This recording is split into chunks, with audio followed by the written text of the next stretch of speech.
Good evening, everyone, and welcome to the April 22nd, 2025 meeting of the Fairfield Board of Education. With us tonight, we have Mr. Krasnoff, Mr. Lee, Mrs. Jacobson, myself, Mr. Peterson, Superintendent Testani, Ms. McNally, Mrs. Guernsey, and Mrs. Rinaldi. And if you'll join me in the Pledge of Allegiance. Pledge allegiance to the flag of the United States of America and to the republic for which it stands, one nation, under God, indivisible, with liberty and justice for all. I was informed earlier today by Ludlow's Dr. Hatzis that he was trying to give the student reps the week off, given that it's right after April break, and it looks like Ward and Fitzgerald have followed there. They're gonna miss a very exciting meeting, but we'll see them again hopefully on May 13th. So we'll move right into public comment. If there are any members of the public who wish to come up and speak for up to 3 minutes on items on tonight's agenda, now is an opportunity to do that. There'll also be opportunities to speak as voting items come before us, but anyone? All right, thank you very much. We'll move right into item 5 on our agenda, presentations, the 10-year FPS enrollment projections from the MP Planning Group. Online, we have Mike Zuba, who's worked with Fairfield for many years. And Mike, we really appreciate you being here to present your data the way and let you take over. Good evening, everybody. I'm going to share my screen. Hopefully I can get a nod to say that's actually working. All right. So this was a report that we had prepared back in January. It was used to fulfill some obligations for state reimbursement on a few projects, but we'll go through the key components of it tonight. It's very similar to what we've typically presented in Fairfield as part of our long work history here. But if there's anything that we want to spend more time on as I wrap up the presentation, feel free to be able to ask those questions and I'll get back into it. But tonight I'll kind of touch on what I think are the most salient points. So I'll skip the introduction. That's just for the state process. So looking at our enrollment drivers, I think we do have a new data point as part of this report that we didn't have in the past. The State Department of Public Health has been doing population estimates, so bridging that gap between each of the 10-year census. And according to the latest numbers that they had in 2023, they're showing a growth of about 1,900 residents overall since 2020, so about 3% overall in the last 3 years. This is just the population profile for the community. It's similar to many of the communities in the Northeast and in Connecticut, where we see over the 2010 to 2020 period, we see increasing population in those that are 55 plus. We're seeing some decrease overall in those that are 35 to 54. And then we're seeing here an increase in those younger families. So those in that 20 to 34, but really skewed towards that 25 to 34-year-old age group. Taking that data and breaking it down to really kind of focus on the females of childbearing age. This is an important indicator for us to be able to develop our birth projections. In order to do 10-year enrollment projections, it's necessary for us to project births out in order to be able to fill in that back end of our kindergarten projected enrollment. As you can see on the chart on the right, females of childbearing age have been on the decline really since 2000, and that's reflected in the birth data, which I'll cover on the next slide. But within those age cohorts, which we did our analysis on, we did see some growth, especially in that 30 to 34-year-old cohort that offset some of the loss that we saw in that 35 to 39-year-old cohort. But those are typically the two cohorts that have the greatest fertility rates and have the largest impact. I think one of the things important to mention here is that this is really based on that 2020 census fielding. We know we had a generational turnover of housing, especially at the onset of the pandemic in those first 2 years. None of that is captured in this cohort level data from the U.S. Census. So taking a look at our birth trends overall, and it's a bit of a switch this past year, especially with the change in kindergarten entry dates. So now we have to go and look at that monthly calendar. So we're really looking at September through August versus a traditional calendar year. How projections that were developed for a long period of time in Connecticut. So we go ahead and starting in 2019, we've re-aggregated the BERTs according to that new kindergarten entry age requirement. So getting off of that calendar year, which is everything to the left of that 2019. But what this is showing us, and this includes the preliminary numbers for all of 2024, our last 3 full years of BERTs have been about 580 or so BERTs annually, which is an uptick from where you were prior to that. So we'll start to see those birth cohorts beginning to impact the kindergarten enrollment right just before our projection midpoint. So where you start to see that those larger cohorts move in. And then we needed to be able to go through, and as I mentioned earlier, using the females of childbearing age, we developed some different birth projection models, a high, medium, and low, similar to what we do for our regular projections. And the low model is projected to average about 533, the medium 557, and then the high 580 births going forward. I won't touch a lot on the unemployment. This is a requirement for the projections for the state grant applications. But as we're all pretty much aware, the unemployment peak of the pandemic is past, and we're now at pre-pandemic unemployment levels currently. Getting into home sales, which are a big driver, the stacked bar chart is showing our single family in the yellow color on the bottom of the stacked bar, condos and townhomes in the kind of orangish red color on the top of the stacked bar chart. We had a recent peak back in 2020 of total sales of just over 1,200 and actually at 1,215. And what we saw was a very similar year in 2021, where we had single family sales just under 1,000. And then over the last 3 years, that number has been stepping down. And then really the last 2 years were, right in that 640 to 660 range for total sales and around 530 range for single family homes.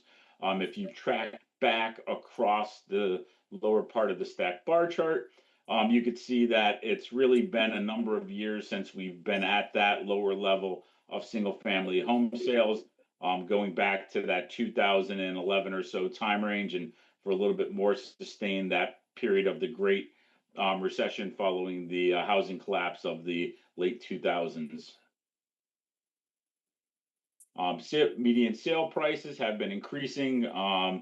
That's no surprise to anybody, but you're, well ahead of where you were prior to the Great Recession and up significantly from where you were in 2019. And that's for both single family homes as well as condos.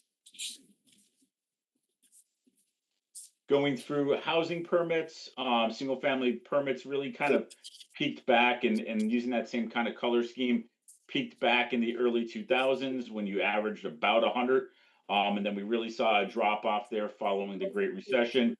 And the recent uptick that we're tracking overall has really been driven by multifamily activity. And that's really shown in that orangish, reddish kind of color, where we're having a much greater level of multifamily permits, especially from the 2014 through 2023, which are full years of data. You're looking at around 900 multifamily permits during that time that have been built, those units.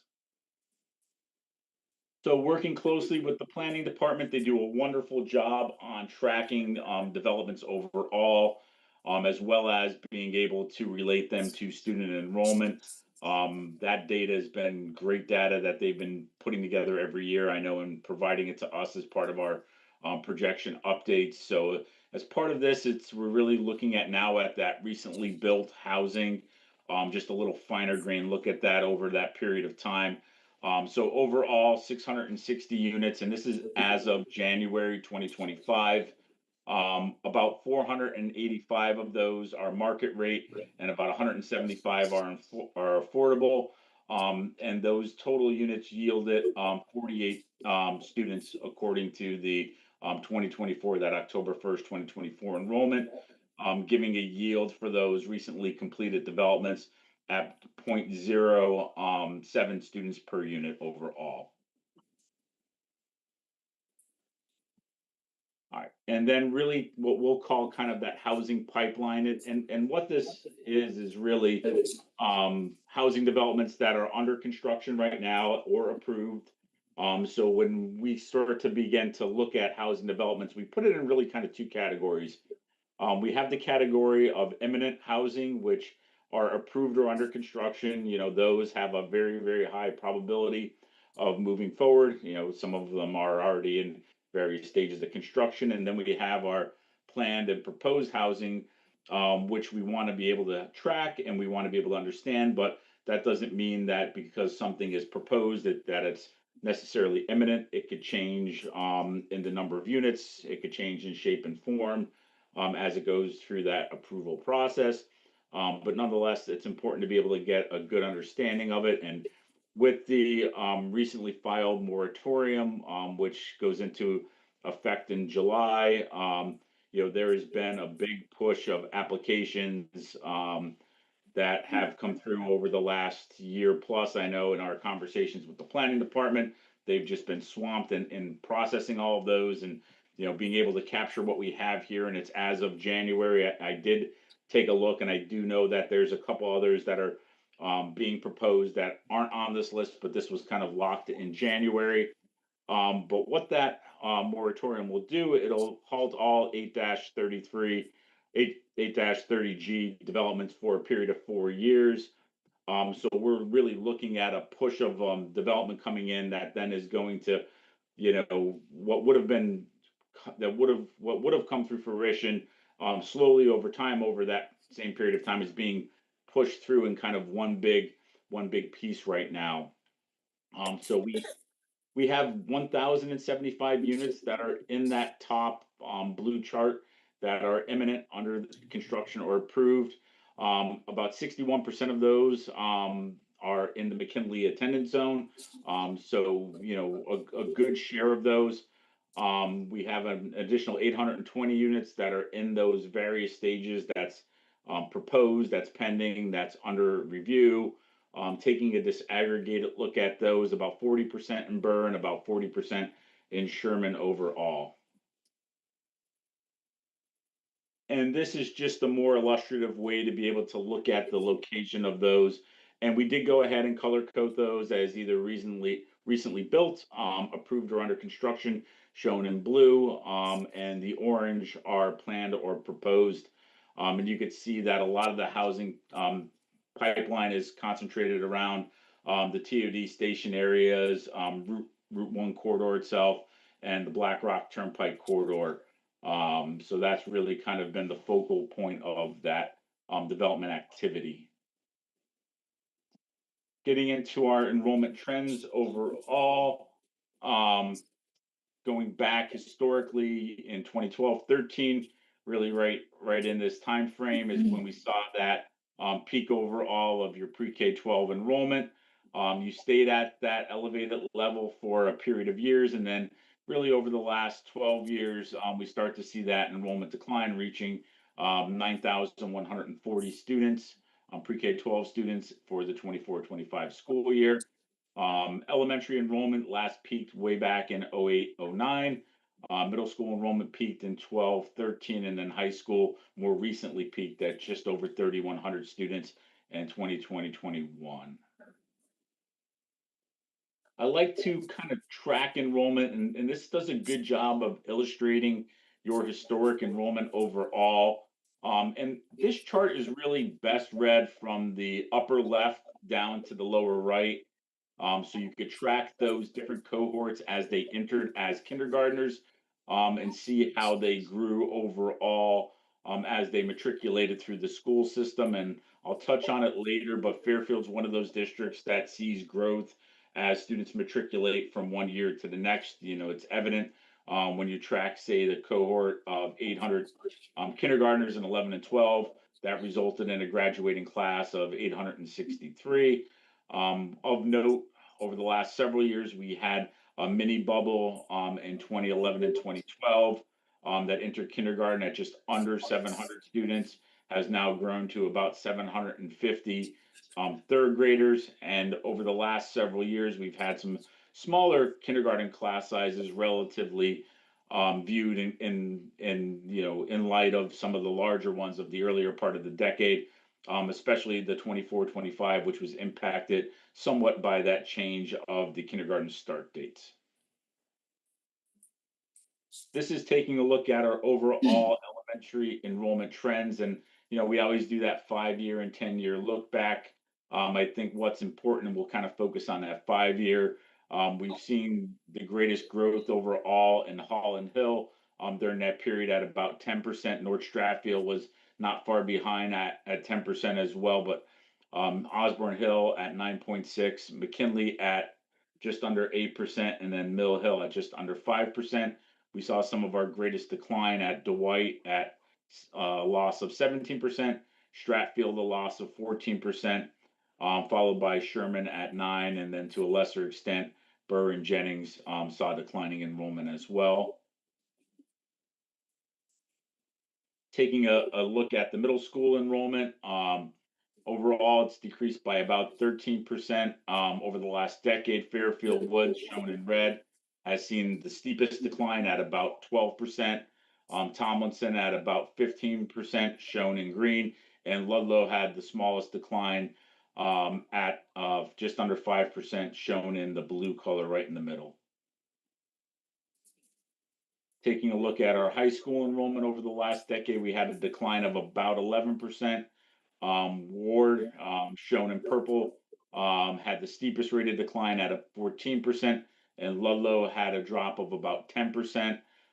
That's really kind of driven. I had showed that historic color-coded chart where we had that large graduating class in the last 2 years. With that large graduating class being replaced by a smaller class, it really amplifies that enrollment decline overall. Conducting our new to district student analysis, and this is really where we compare students based on their state ID from one year to the next. And it's really a good measure of students that are new to Fairfield Public Schools. So that unique ID follows that student through their entire educational experience. So, as we run that analysis and we look at whether or not they were part of Fairfield Public Schools in the most recent past, we could identify students that are truly new to district students. Historically, overall, you averaged about 430 students annually in those, especially in those peak years. Over the last couple years, following that peak of 533 in 21-22, we've seen that number step down, and it's kind of interesting when you correlate the new to district students with the housing market.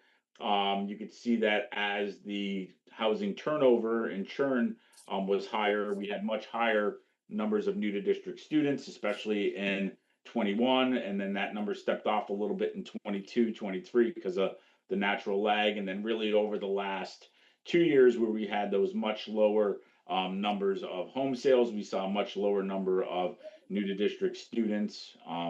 Typically, we see the greatest number of new to district students in the lower elementary grades, especially first grade. And then in the middle and high school, we traditionally see them in the transition grades. So in 6th and 9th grade, we typically see greater numbers of new to district students. And then as you progress to the upper grades in each grouping, you typically have fewer and fewer new to district students. This is just a hotspot map of where those new to district students are located. And it's a function of both housing density as well as housing type. So where you have a greater density of housing, you're obviously going to have a greater density of new to district students, but also where you have greater multifamily housing options and choices. You also have more mobile populations than, say, a typical single family neighborhood.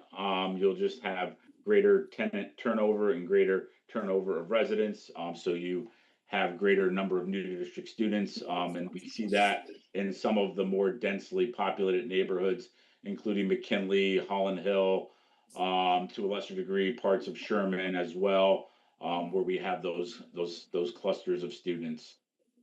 The net migration analysis shown here factors in both the ins and the outs. So as we're talking about new to district students now, we're factoring in student withdrawals as well. So this gives us a good picture of when we look at the various collective grade groupings, and as the elementary moves from one year to the next, is that stable? Is that no change? Typically in Fairfield, we see growth in those cohorts, and that growth's largely reflected in the elementary and middle school charts. So, where we look at that total net migration was at a recent peak just 3 years ago of about 120. That number has stepped down somewhat over the last couple of years, and in 24-25, it's right around 40, which is very similar to the level that we saw in 2018, 19, 19, 20. And that's really kind of a function of just active turnover within the market and the mobility of some of the student population. When we look at the middle schools, we had a drop off in 21, 22, but by and large, we have positive net migration. We had 2 years that were over 50, and then the last year we had just 10 students. And then in the high school, which is traditionally we see out migration, we averaged about 30 students over the last decade. We see the greatest loss of students in that transition into ninth grade. But overall, we see that number has been shrinking compared to where it was from an out migration standpoint 20 to 15 years ago. We had much higher levels, especially around 2012, 13, and 14. We have much higher levels of out migration for the high school. All right, getting into the enrollment projections, it's the methodology we've been using for a number of years. It's the one that the state requires. It's the cohort survival. It looks at grade cohort growth from one year to the next. It calculates persistency ratios. So when I show on the next slide a persistency ratio of 1, it's just saying that that cohort remained unchanged from a total standpoint. It's not saying that every student was the same from one year to the next. And these ratios can be looked into pretty deeply. It factors in housing characteristics. It factors in the housing market itself, housing turnover, economics, as well as student transfers in and out and student mobility. And I think one of the things that I'll mention is, even though we stand by the cohort survival, we do make modifications where necessary, especially when we do see a larger than what's been happening recently amount of housing development. We want to be able to add location-specific housing multipliers and student generation. And that's what we do for Fairfield. We have done for a number of years. We just need to be cognizant of what that baseline development looks like and be able to net out the baseline, because the baseline housing development is always in the persistency ratio itself, just like the housing turnover is in that ratio, as well as a lot of other factors. We want to ensure that we're not double counting there. All right, so just to touch on persistency ratios, looking at birth decay, it's an important one because that's going to really set us off on the right foot, especially that K projection is going to move through the system and grow over time. So we really want to do our best to be able to get that number. I think when we looked at the birth decay overall, we did have a good period of stability. This year's birth decay dropped off a little bit at 0.18, and that's largely due to that change in entry start dates. We saw that as more of a one-time factor overall. You could see where I mentioned earlier that in Fairfield we typically see growth in cohorts from one year to the next. So as we see these numbers at 1.03, 1.02, that's showing that that's 2% growth from first to second grade. So, by and large, you're in the positive as students matriculate. We're seeing that growth overall. One of the things too where we saw a change was that our persistency ratios in 8 to 9. We're seeing that number has been decreasing over the last several years. So we're showing that we're losing students in that 8 to 9 transition, typically to private schools or some other opportunity outside of Fairfield. And then looking at that estimated migration, that's that total migration. This past year, we were at 0.5. It's well below what the 10-year average has been. The 10-year average has been just under 1 at 0.9, positive 0.94. We typically don't see negative total estimates of migration in Fairfield. We did once in that first year of the pandemic, and then it was a little bit slow to return following 21, 22. But typically we're right around that 1% overall over the last decade. And this is just a breakdown of when we started really digging deeper into the composition of your kindergarten cohorts, looking at the split between 4, 5, and 6-year-olds, knowing that with the entry start date change, that has a bearing on the number of 4-year-olds. When we did a 3-year average from 21 through 23, it was about 100 4-year-olds are in your kindergarten cohorts, with your 5-year-olds comprising about 520 or so, and a much smaller, about 30 or so students in that 6-year-old age cohort. So, with the different policies put in place, we're assuming that we'll have a slightly lower share of 4-year-olds for next year, and made some adjustments to that 25, 26 kindergarten projection. But, with a little bit of a waiver process, it's not as straightforward as it typically would be when we were just going straight on the calendar year, and it was at the discretion of the parents if they were going to, opt in of having their 4-year-old attend at that time. And this is our really kind of a peel back of the onion and taking a look at our birth decay methodology. It's one that we've been using for about 10 years now. We don't use a static birth decay because we do know that when we have larger birth cohorts, we typically have a smaller birth decay value. And then when we have a smaller birth cohort, we typically have a higher birth decay value, which factors in the in and out migration. But using this equation, we're able to really kind of hone in on that. It's a best fit approach. It's something that we use in a lot of our DERG A and DERG B communities, and it's really kind of helped us hone in on getting really good K projections over the last decade or so. Looking at our housing multipliers, we have nearly 1,900 units that are under construction, approved, proposed, pending, or in the planning stage. But we also know that in our baseline projections and built into our persistency ratios, we've had 900 new units come on board over the last 10 years. So we needed to go in and discount those local multipliers, that anything that was already included in the baseline, we needed to net those out. So really only thing that we're including is multipliers that are in excess of our baseline.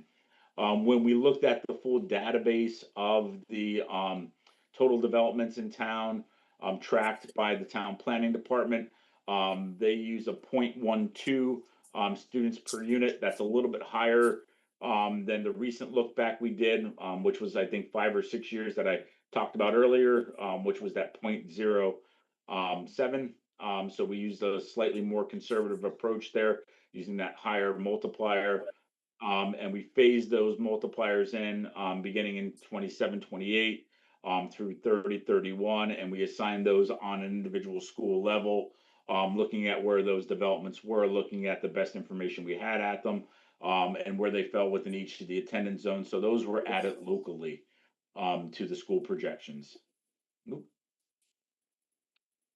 For our general projection assumptions, we're saying pre-K is going to remain at current levels of 211 students per year. We're also assuming that housing and migration, our birth projections are going to all prove accurate. We're seeing that kindergarten now, versus 24, 25, which, technically was only a quarter of a year or was missing a quarter of a year of births. Now we're going back to that full 12-month birth window, technically.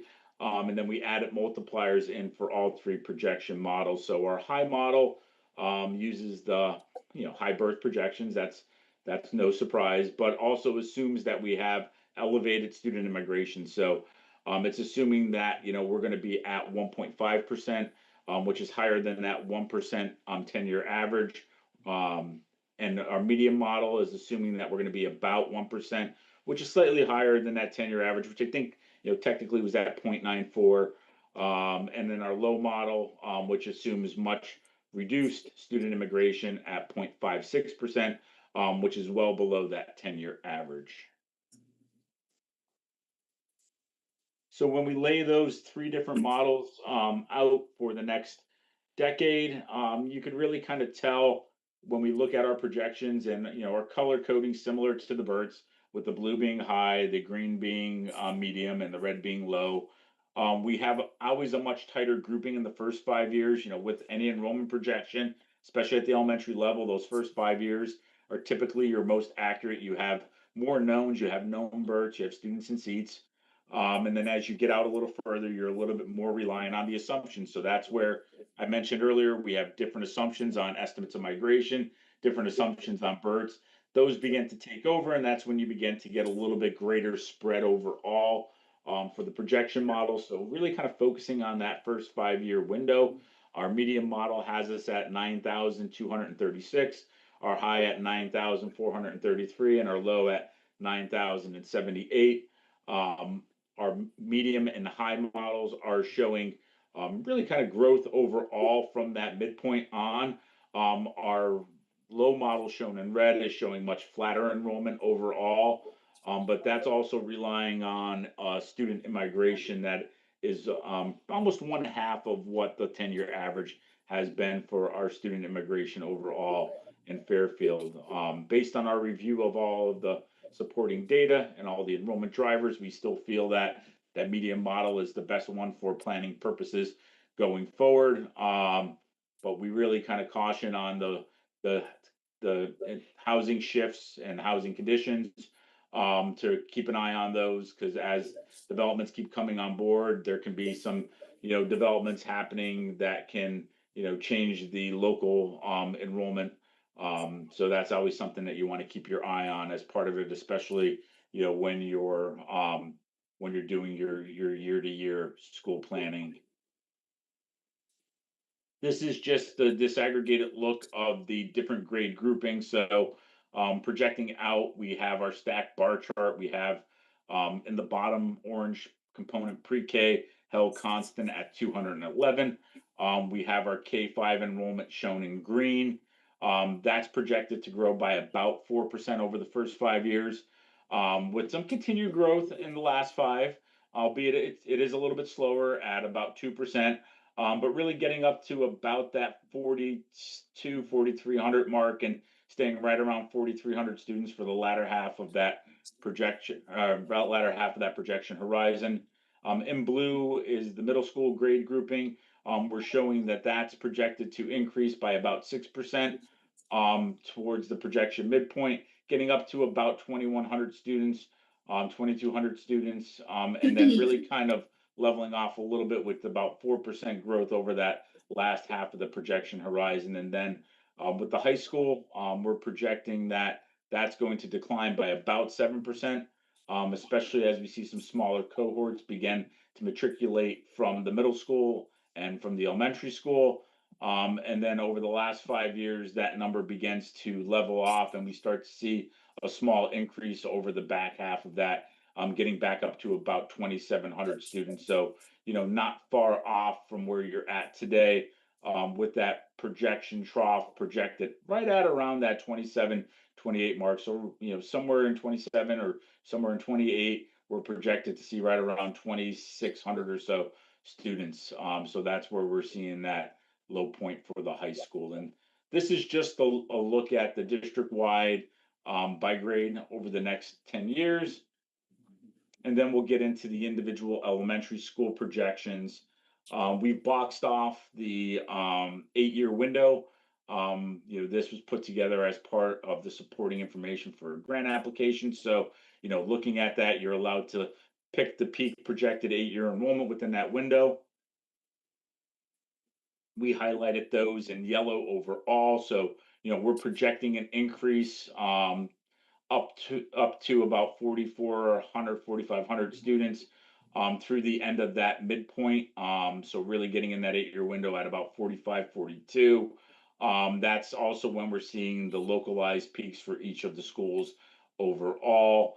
We're seeing some of the stronger growth really in Roger Sherman in the first 5 years, as well as in Mill Hill, McKinley, and North Stratfield, Riverfield growing at 5 or above.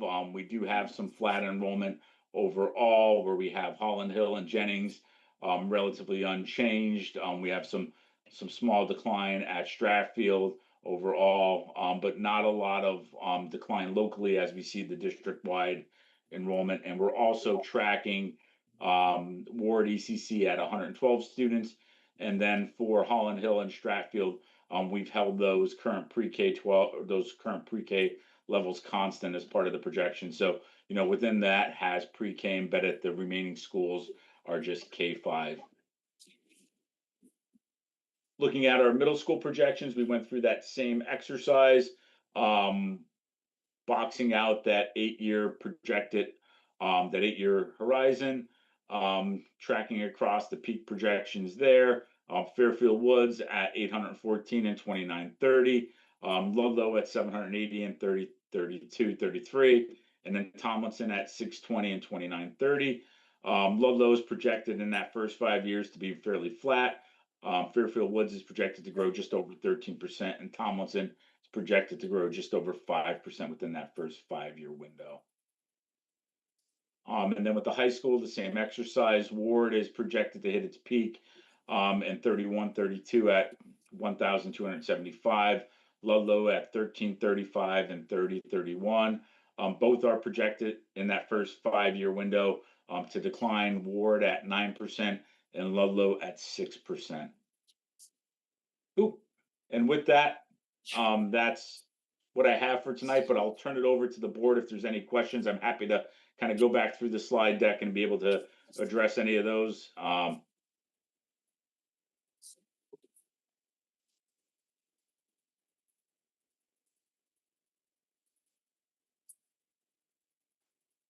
Great, thank you for the presentation. Mr. Krasnov. Thank you. Thank you, Mr. Zuba, for the presentation. I got a few questions for you. Most of mine are going to pertain to in your projection primers, to the persistency ratios of various external factors, mainly the housing characteristics. Also, I'm going to have a few questions about housing stock. How do you guys typically account for housing trends, housing stock? So for example, Realtor.com currently have Connecticut as the #1 ranked market in terms of most buyer demand and least inventory. Does that factor in to what you're looking at? It's been that way, I believe, since November. And then in addition to that, do you guys talk to local real estate agents to see what the trends are? In some of my conversations that I've had with fellow realtors, there's a bit of a bottleneck right now due to the high interest rates. A lot of our seniors who typically would retire, sell their homes, possibly move out of town and sell to younger families, have opted to stay a little longer, hoping the rates either come down or it becomes more affordable. And vice versa, some of the people trying to move into the town are having issues because we have inventory at like 50 homes currently versus 350, which would be a normal inventory. Yeah, we use Warren rather than we don't typically cold call and have conversations with realtors. We use Warren Group and a couple other sources, but Warren Group is our main source for the real estate market, which we can get all of the MLS listings by address. We get inventory, we get what on the market, price to list price to sell, looking at different ratios, and we're seeing a lot of that throughout the state where it's just not a lot of inventory, prices are high. There's factors within that, rates included as one of those that are, kind of stymieing the market from moving. There's also some greater economic uncertainty. We don't try to speculate on or project when sales are going to, kind of peak or flow. We're not in the real estate industry per se, but we do recognize it's a huge part of the overall picture for turnover. So as you mentioned earlier, which is a great point, you have older individuals may not have school age children looking to sell, and then as part of what has happened traditionally is that home then gets put into kind of a family home where you have empty nesters move on, and that leads to some turnover of school age children. We saw that kind of turnover at a very high level in 2021 on where we were near 1,200 total sales, levels that we hadn't seen since prior to the Great Recession overall. But I think what's interesting is when you take these peaks and you average in the valleys, it kind of was very similar to where we were pre-pandemic. We just really pushed out and ate through a lot of our inventory within a short window of time, which left not much inventory left for the last 2 years, as well as we know the last 2 years have been hamstrung by price, hamstrung by lack of inventory, and other drivers in that. Where any of that's going to go, I think in the next 5 years, we see it where it's just getting back to a period of normalcy eventually. But at what point in time is that going to happen? That's really tough to speculate on, to be honest with you. I think my big concern is when the faucet turns on. Typically in real estate, the faucet turns on, so you're going to have a big spike again, like you did. I believe it was 21, 20. And my fear is if that happens within the next 5 years, all these projections are going to just get thrown pretty much out the window, or at least we got to go to the high projection right away. Just looking at what kind of numbers could be coming in, especially in the elementary levels. That's one of my big fears with some of these projections. I also kind of feel it's a bell curve a bit in general throughout history, ebbs and flows of this town. We're not tearing any houses down to create farmland. We're only creating more housing. So at some point, we're going to need these seats for students.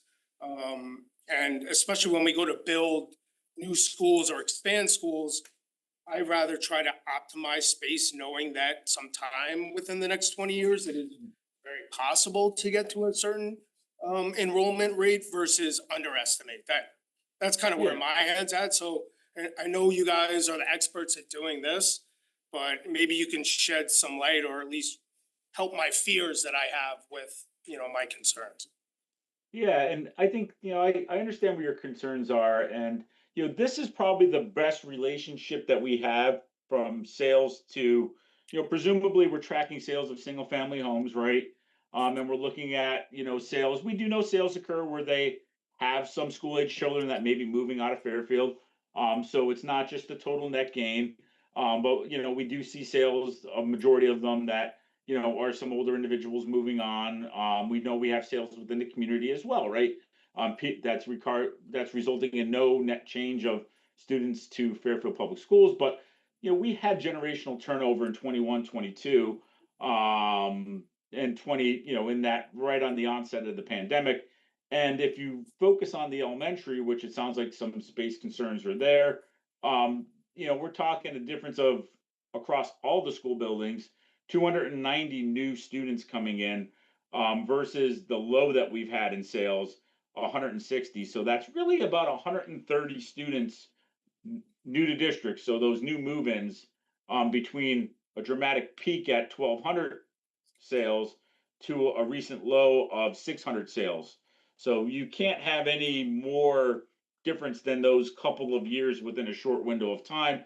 And it you know, it accounted for a fair amount of students, but not the kind that's going to create immediately a lot of change in enrollment that are going to deviate from what we're projecting.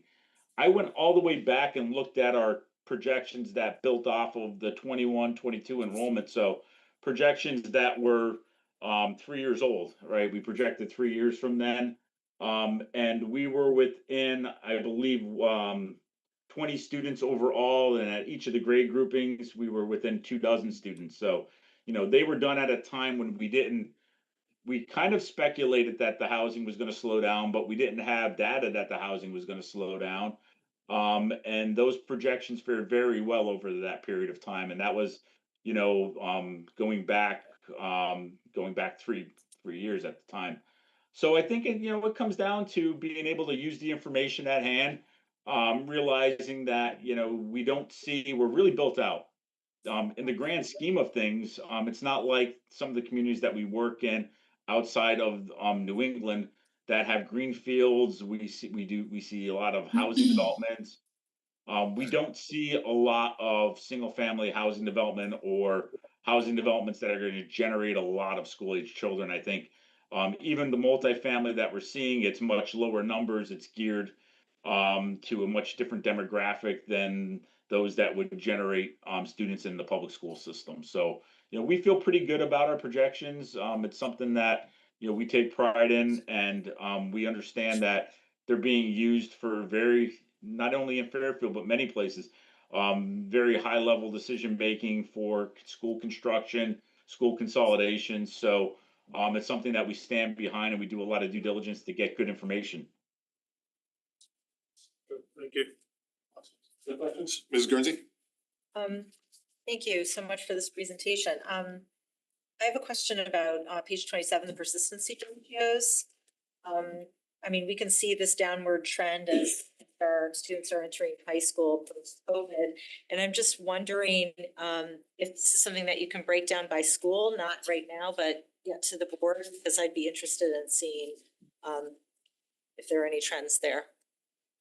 Yeah, I can provide that. I do have it. I just don't have it easily available. I have it broken down by each of the schools. So I'd be happy to follow up and send that out. I think one of the things that I'm always interested in, and it's not always so readily available, is if you do any sort of exit census on students as they opt out or move out of Fairfield Public Schools, to kind of get an understanding of, is there a particular place they're going? Is there something else, or is it just a collection of factors? I think that provides really good information.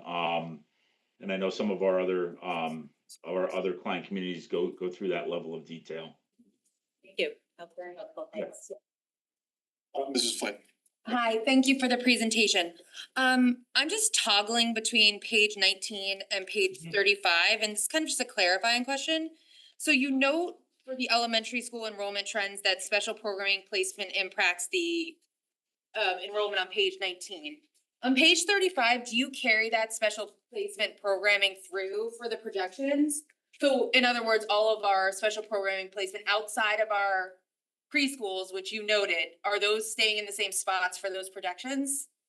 Yeah, where we know that it's going to be there, yes. I think some of the ones that we're seeing that have resulted in some changes, I do know, where we saw some of the drop off in enrollment, and I think it was at Burr and Dwight where we had those students were able to opt into there. I know that program ended recently, so I think part of and I would have touched on it in greater detail. I felt like I was running long, so sorry about that. Part of that is when that opt-out program was phased out, we saw some of that greater decline there, especially at Burn Dwight. But we're projecting for a 10-year window, and we do know that sometimes special programs change over that period of time. So where we do know that it'll be consistent, we have it baked into there, but also with the understanding that sometimes decisions are made with some of those programs and they cease to exist, and it does have an impact on the projection. Yeah, of course. It might just be helpful in the future, similar to Ms. Guernsey's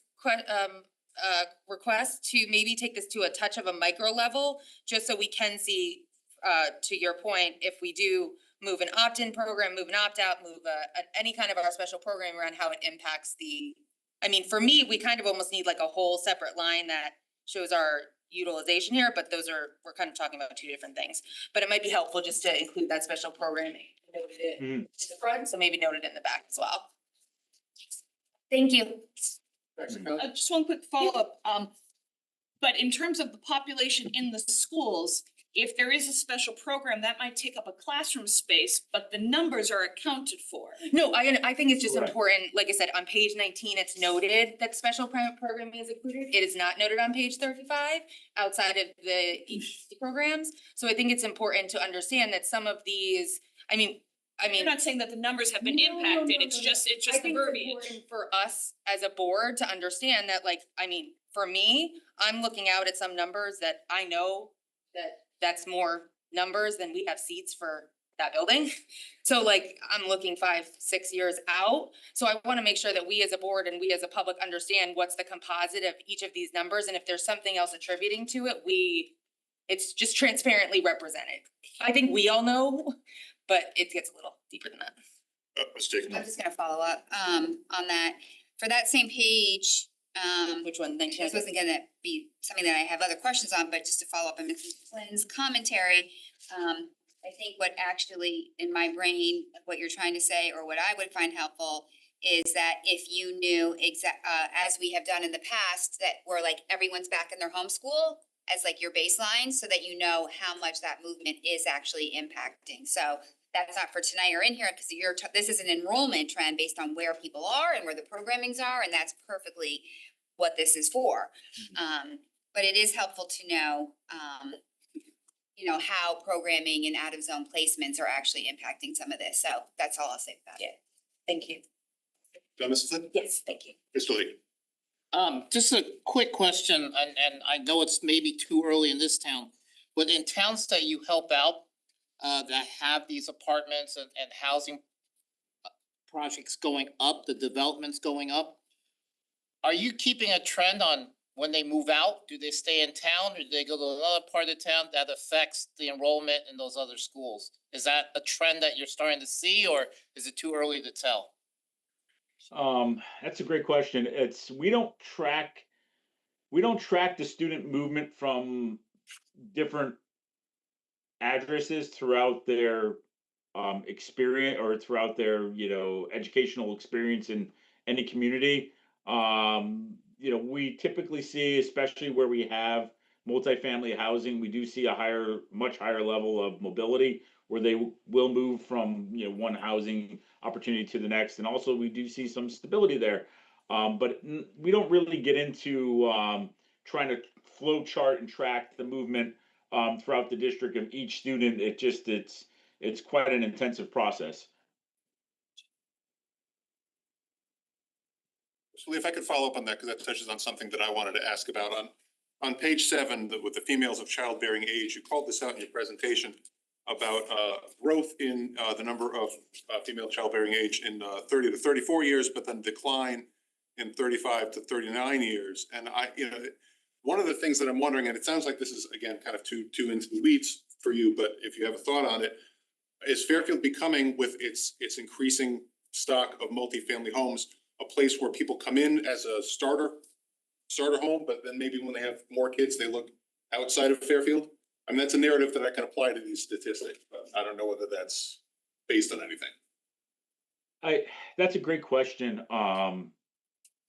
And trying to dig into that, I think more of what it's a reflection of, to be honest with you, it's just sort of when we look at, and I'll go back to this chart, when we look at like our different generations. So when we look at baby boomers and we start to look at the empty nesters and retirees, and we have growth there, we all know the baby boomer was the largest generation, right? Then we look at everybody who's kind of in that middle, the 40 to 54, mid 40s to mid 50s. We have the Gen Xers. We know that when compared to the baby boomers, the Gen Xers are a very small generation, not only in Fairfield, but across the US, right? And then we look at the millennials, and we know the millennials are gonna, at one point in time, they're gonna become a larger generation than the baby boomers. So when we start to see growth in those younger individuals in their mid-30s, early 30s, into even the late 30s, we start to see that now that's becoming more of a generational change than it is really being a local population movement, right?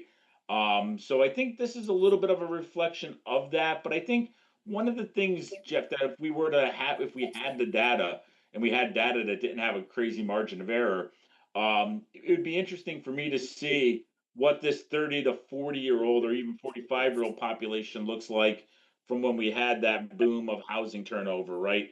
Because that's not captured in the 2020 census. Is that then going to kind of change the shape of our community going forward, right? And I think that's the big unknown when we do this a lot. We just don't have that data. We did see a bit of a birth uptick over the last 3 years compared to the prior before that. Looking back to 2015 to 18, we were around 480. Now, last 3 years of DPH data, we're at 580. That's going to be a big driver for our projected enrollment increase, much more so than kind of like the housing developments, the multifamily, or even kind of the housing sale turnover. That's really going to be pushing some larger kindergarten cohorts in, which we're going to start to see some of that growth in the elementary from. We've definitely seen the evidence of the birth spike. So, Mrs. Flynn. This is a little bit of a follow-up on that. Just on page 35, I actually was thinking similarly. We have a steady number for our ECC population. I know that that's how you've done it for the last several iterations I've seen of this. But with that kind of inkling that you just gave us, is there any reason to believe that that preschool line is going to stay consistent like that? Or is that just the marker that you guys use for pre-K?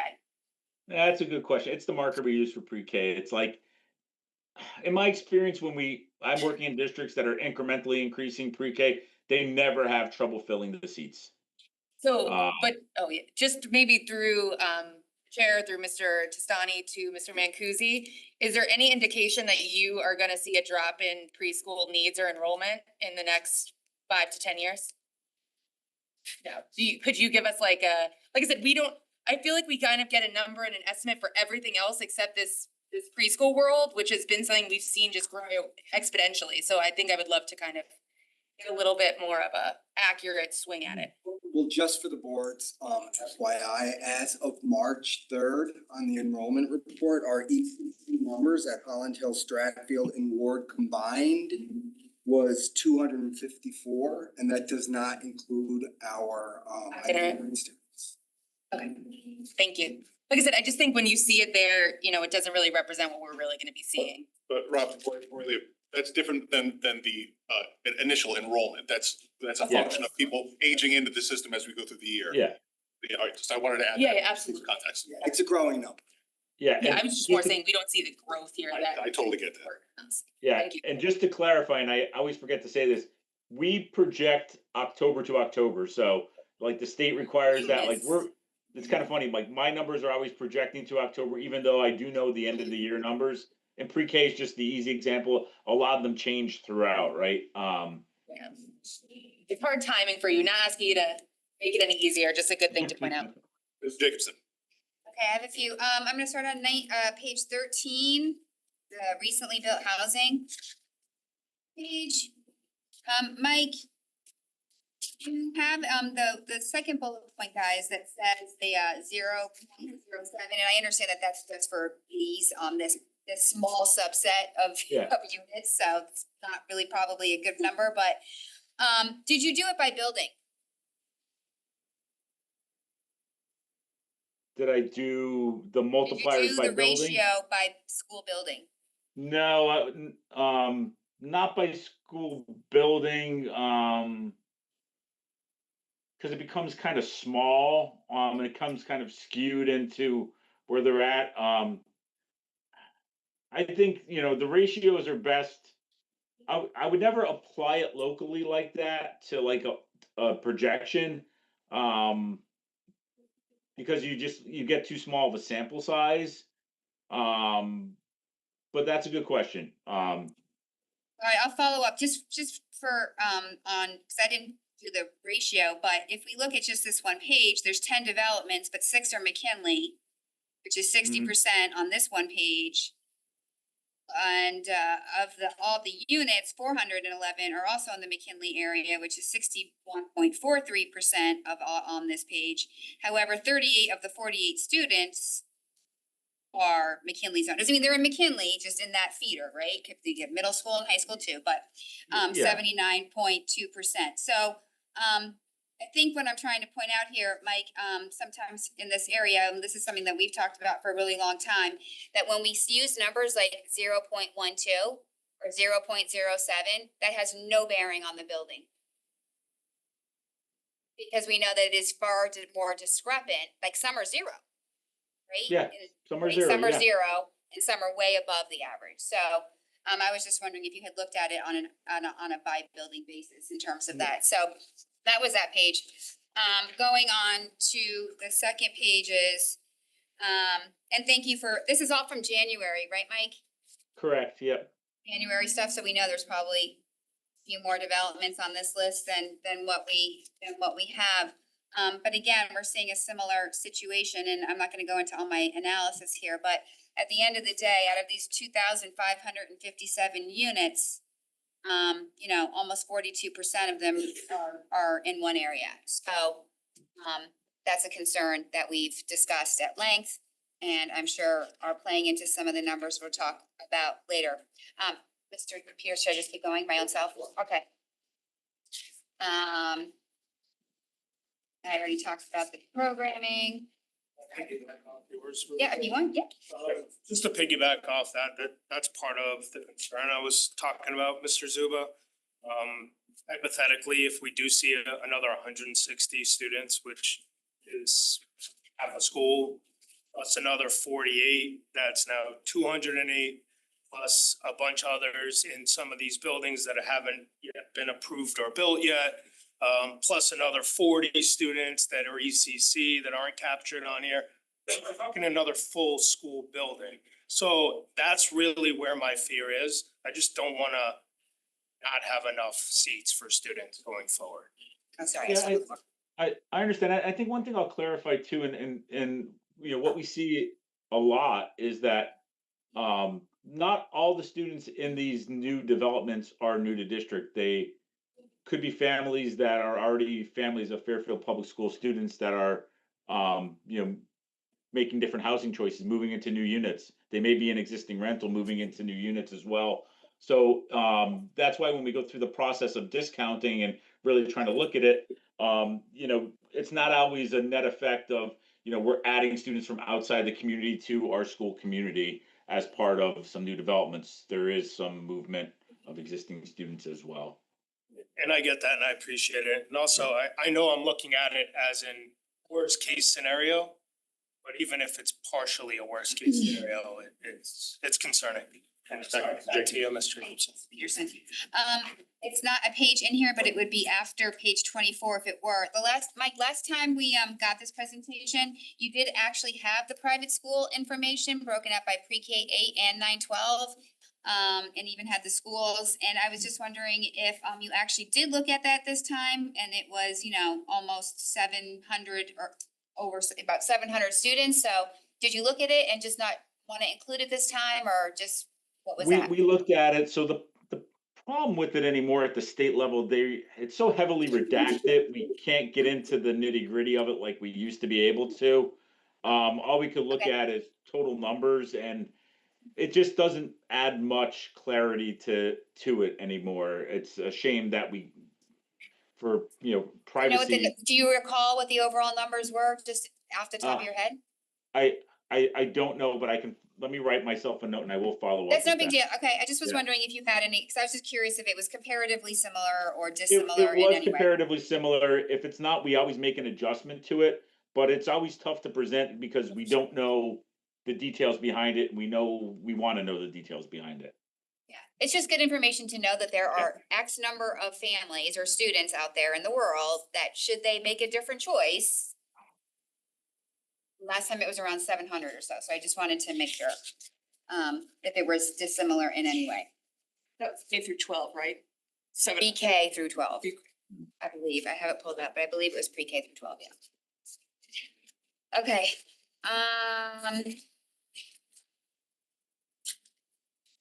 sorry. I had the same comment on page 31 about the 200, the assumptions, the 211. So I think we're at 264 now in ECC, and it's about as an equal one, so that's about 25% higher, so it's just good for us to know, Peterson, that this is an October 1 count, and you're talking several additional needs in that area that would not be captured in this presentation. Should anyone else be looking at it? And then, let me ask questions about that. Okay, I'm going to ask you a couple questions and then I'll be done. I went back to the, June 2022 enrollment projections by building, and if you don't mind, and if you don't have the answer, this can be a follow-up. But I looked for like big swings, right, by building in terms of certain things, and I just wanted to know if there was any insight as to the cause of those swings, either in the plus or the negative, for particular buildings. So like Burr going down, 39 students in 27-28 from 2.5 years ago. Do you have any insight if that was attributable to, I don't think it's development, but development that didn't happen, or a particular net out migration, or just something like, do you have any insight on that? Yeah, I mean, that's almost like 10% of their population. Yeah, I just opened up my note, my Excel notes on it. Give me 1 second.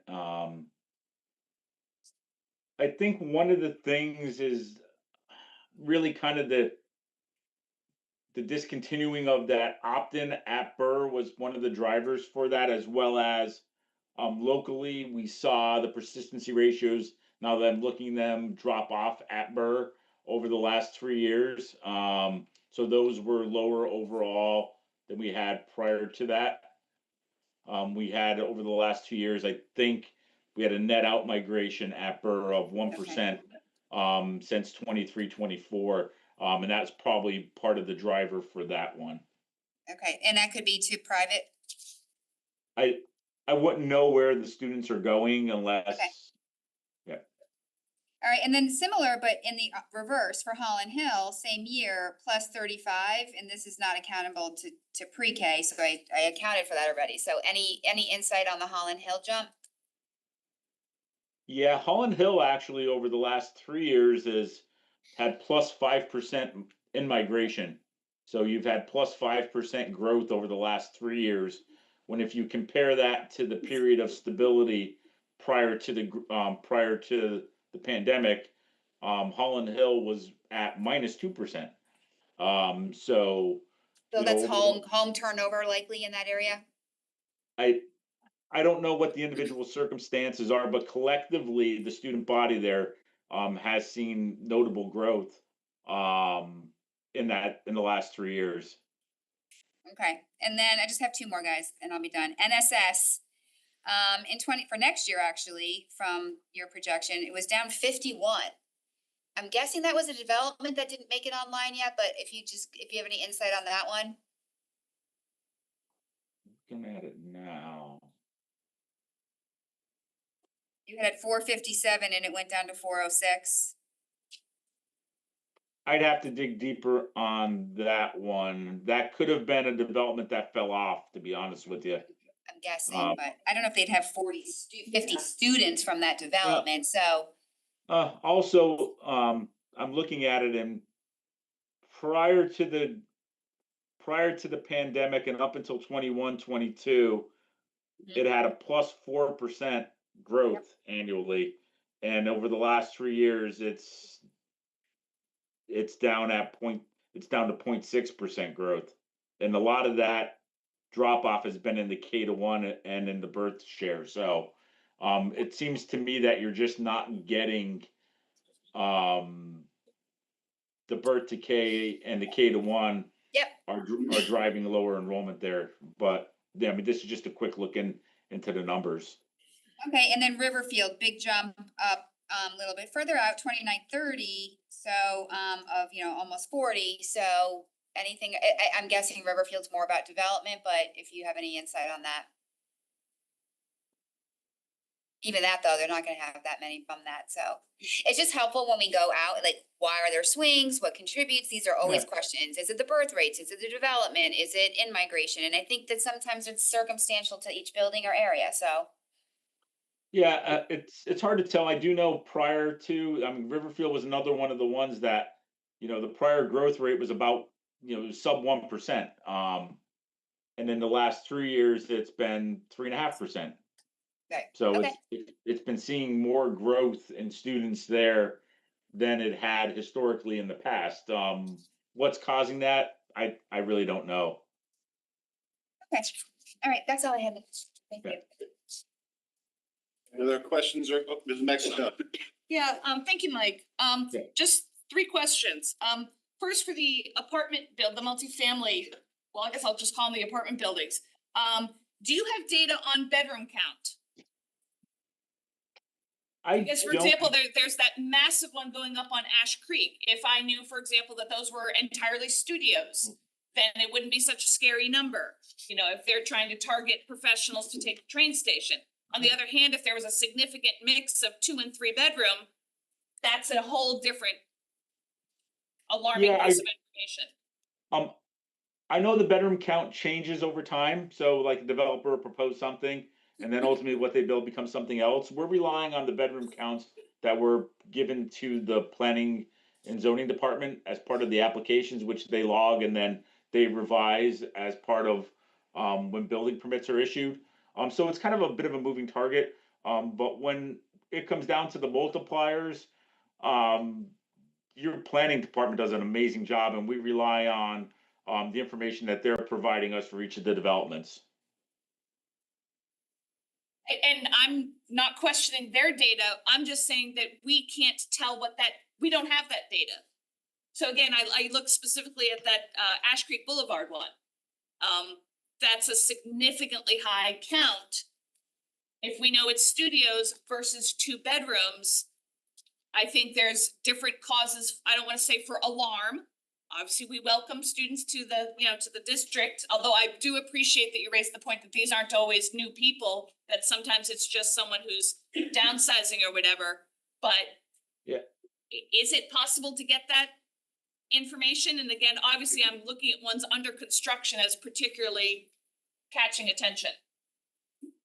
Or approved for that matter. Let me see what I have on each one of these. I mean, it exists through the planning department. Each site plan and each approval is filed with them. They would have the most accurate count of the exact breakdown. We're only a snapshot in time of what was filed, so not actually, we're not going through the as-built and seeing what was actually constructed, I guess is a good way to put it, or what's in the process of being actively permitted. I think that would be the best one to get to that level of granular data. I'm trying to just dig through all the tables I have now. That may be something I'll have to follow up with what we have, but I wouldn't want to quote something that is either from October of 24 or January of 25 if there's something more current out there, right? Right. Okay, Mrs. Flynn has a follow-up, I'll wait. No, you just didn't explicitly ask, but I would kind of explicitly ask if we could aggregate that either through share to Zupa and get that from the housing department. I think you're entirely right that those bedroom counts could make some of these numbers look a lot different. And like I said before, I'm already looking out 5 or 6 years at that zone with a little bit of apprehension. And I think that updated numbers with that information would be really helpful. I was gonna suggest actually we could make a request as a board. Yeah. And get that I- Throw my name information. on that tomorrow. I only have the units as well as the split between market and affordable. We don't have the detailed of unit sizes or of the affordable, which are what bedrooms, right? Like even if it's designated, which typically, it floats a little bit. So yeah, that's very specific. That's something I would reach out to them. They would be able to provide a better answer than what I could. Okay, I only had thought you might have it because I thought it might have been a factor in trying to project the school enrollment if it was a building that was I don't wanna say children friendly, but more conducive perhaps to that, but okay. And then actually, I'm gonna skip my second question. I'm just gonna go to my last one. Overall, for the Board of Ed as non-professionals in the capacity of what you do, what would we see happening that might make us think on our own, oh, it looks like we're heading towards either the low or the high model? Like what is usually most impactful for driving that off the medium? I would say if we have a long sustained boom in single family home turnover, I think that's going to be the driver. And if we get up over total sales of 1,000 for successive years in a row, I would lean towards going to that high model for your planning. I mean, because we're seeing a lot of housing activity now, but I think the key is the lens that we're looking at with 4 years worth of housing is getting pushed in ahead of the 8-30. It's getting pushed ahead of this moratorium, right? So Right. we're now going to have units working their way through, which would have incrementally worked their way through, and then we're going to have on the backside of that a slight lag as you start to re-permit after 4 years. So you're going to go back in to the local land use regulatory process at the end of the 4 years when the moratorium's over, which will then create a slight lag. So that'll give you some time, but it'll really be the single family market. And the same is if you have a long, prolonged lull in your single family turnover of say 600 total sales is going to persist for 3 or 4 years in a row, then you may want to start to look at that low model. But even then, I think that low model, in my opinion, was pretty pessimistic. Because at no point would you really have 10 years in a row where you're having one half of your immigration that you've typically seen in a decade, right? I mean, that would be a very, very pessimistic market. Okay, thank you. Yeah. Any further questions? All right, well, Mike, thank you very much for your presentation. This was very All right. helpful. It's good seeing everybody. Appreciate Thank you, coming. Mike. And be well. Yeah, you as well. Take care, everybody. Moving along to old business, item 7A, approval of gifted curriculum as presented on December 10th, 2024 with a recommended motion that the Board of Education approve the gifted curriculum as presented on 12/10/24. May I have a motion? Mr. Krasnov, seconded by Mrs. Jacobson. Any questions or comments? Mrs. Guernsey? I'm looking forward to voting on this curriculum. I think it's really important that the board follow through with its responsibilities, and this curriculum came to us with recommendation of the superintendent, and I'll be supporting. Mr. Krasnov? Just wanted to thank you for keeping your word and putting it on me. So thank you. Mrs. Flynn? I'll just start out there. I see our staff in the audience and I just want to thank them for all their hard work. It's been before us several times and I'm really excited to get a chance to vote on it and got to look at it again today for I think the third or fourth time, and just thank you for all your hard work. Any comments? Ms. Maxon Kelly?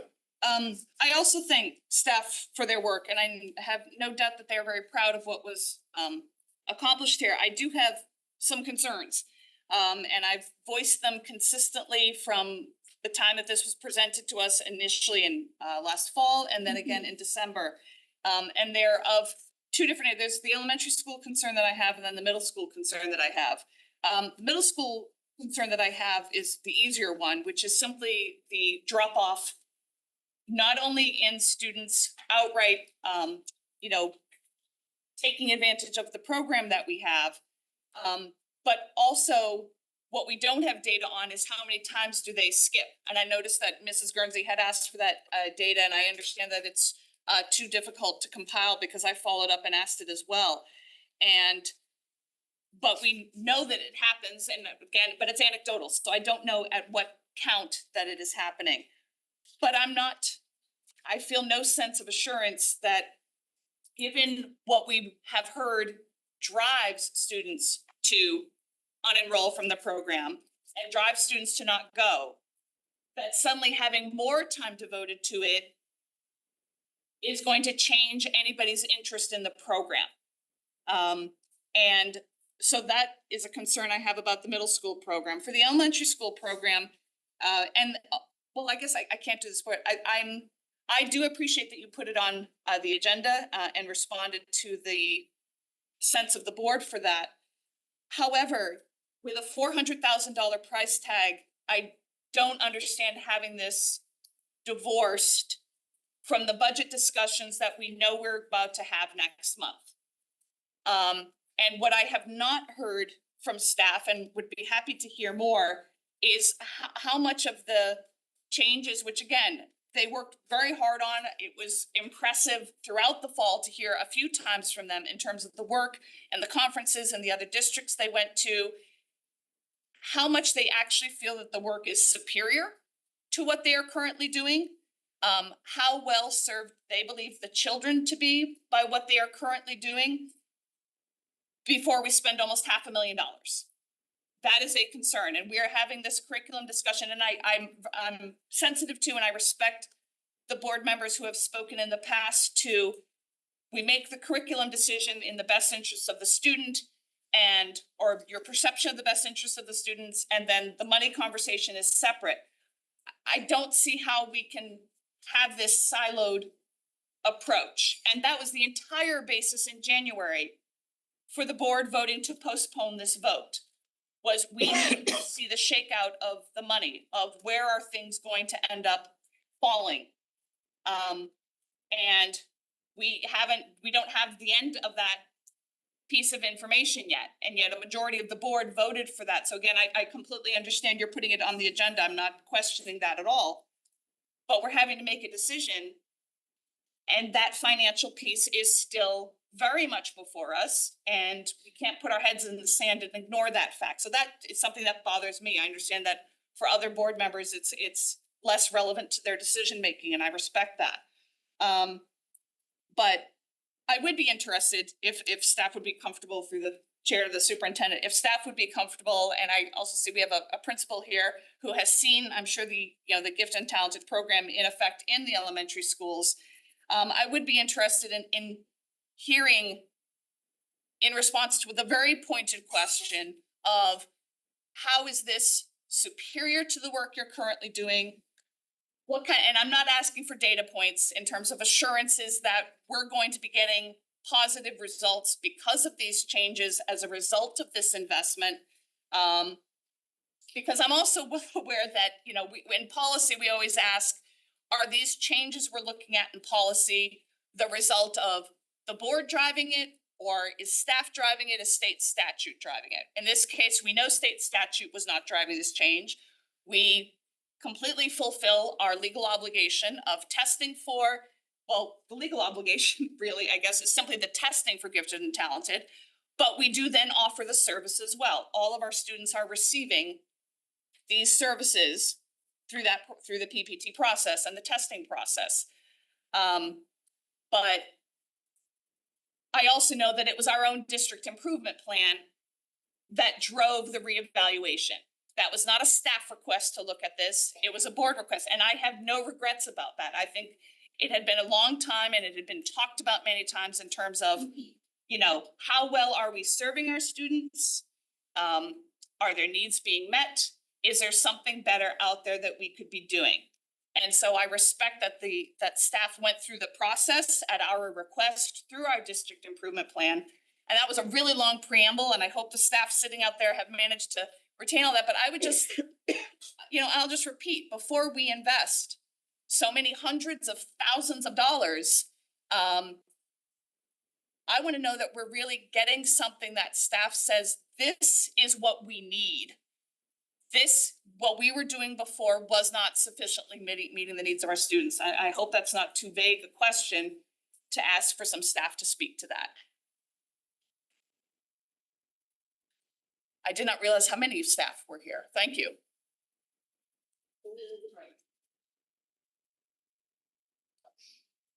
And I'll also apologize because I'm sure that in certain degrees, this was asked in previous presentations. But all of that was also taking place prior to what was the budget cut. And for me, that really kind of sharpened my concern, although these were concerns I expressed in August and more even so in December as well. I hope all of that talk gives you a place to start from.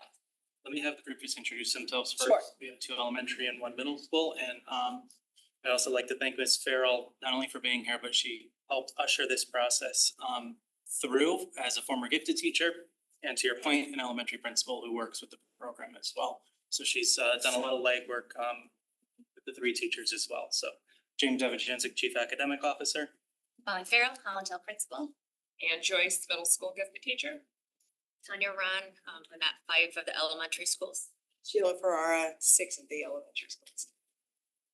I'll turn it over to the teachers. They do the day-to-day work in terms of the current program and what has been brought forward to answer your first question, which I'll paraphrase as the superiority of one program to the other, which is what I think you're asking.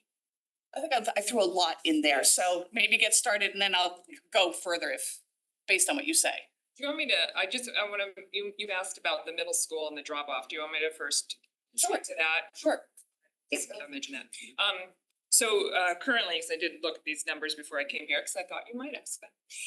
120 students in the middle school were identified as eligible for receiving gifted services. Currently, 110 participate. So that's 10 students. 90-something%. I don't know. I know I gave you that number, James. I remember. In terms of why, 2 students didn't want to miss their classes. Just felt they just be in their class. Some students are just anxious about missing classes. Over time, not necessarily in 6th and 7th grade, but probably in the middle, 6th, 7th grade, struggled with keeping up with their regular classwork and missing some academic time, because as you know, they don't just miss flex, they also miss some academic time. So 4 of them, so that's 6 and 6. The remaining 4, I never worked with because I'm new to Woods. I don't know the reason. Some just never started, what I understand. They just came into the middle school and never started the program. And if I may follow up with that, what about student, and this is the part that I think there might not be data for. Maybe you have an impression, but if you don't, please don't feel the need to speak to it. I don't want you to feel pressured to make something up.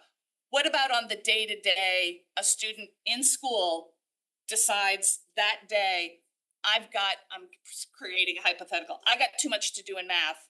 I need to see what's happening in social studies and just doesn't show up. It happens. Parents are automatically notified when the parents find that out. They show up the next time. They don't like them. I mean, I work with all the teachers when I create the schedules. I send them out in advance. I work with the math teachers, the social studies. We make sure that we're pulling them at times. It's okay to miss. Not that, just it's not during a study for a review for a test or they're doing a presentation in class. So they do come. Do they sometimes miss? Yes.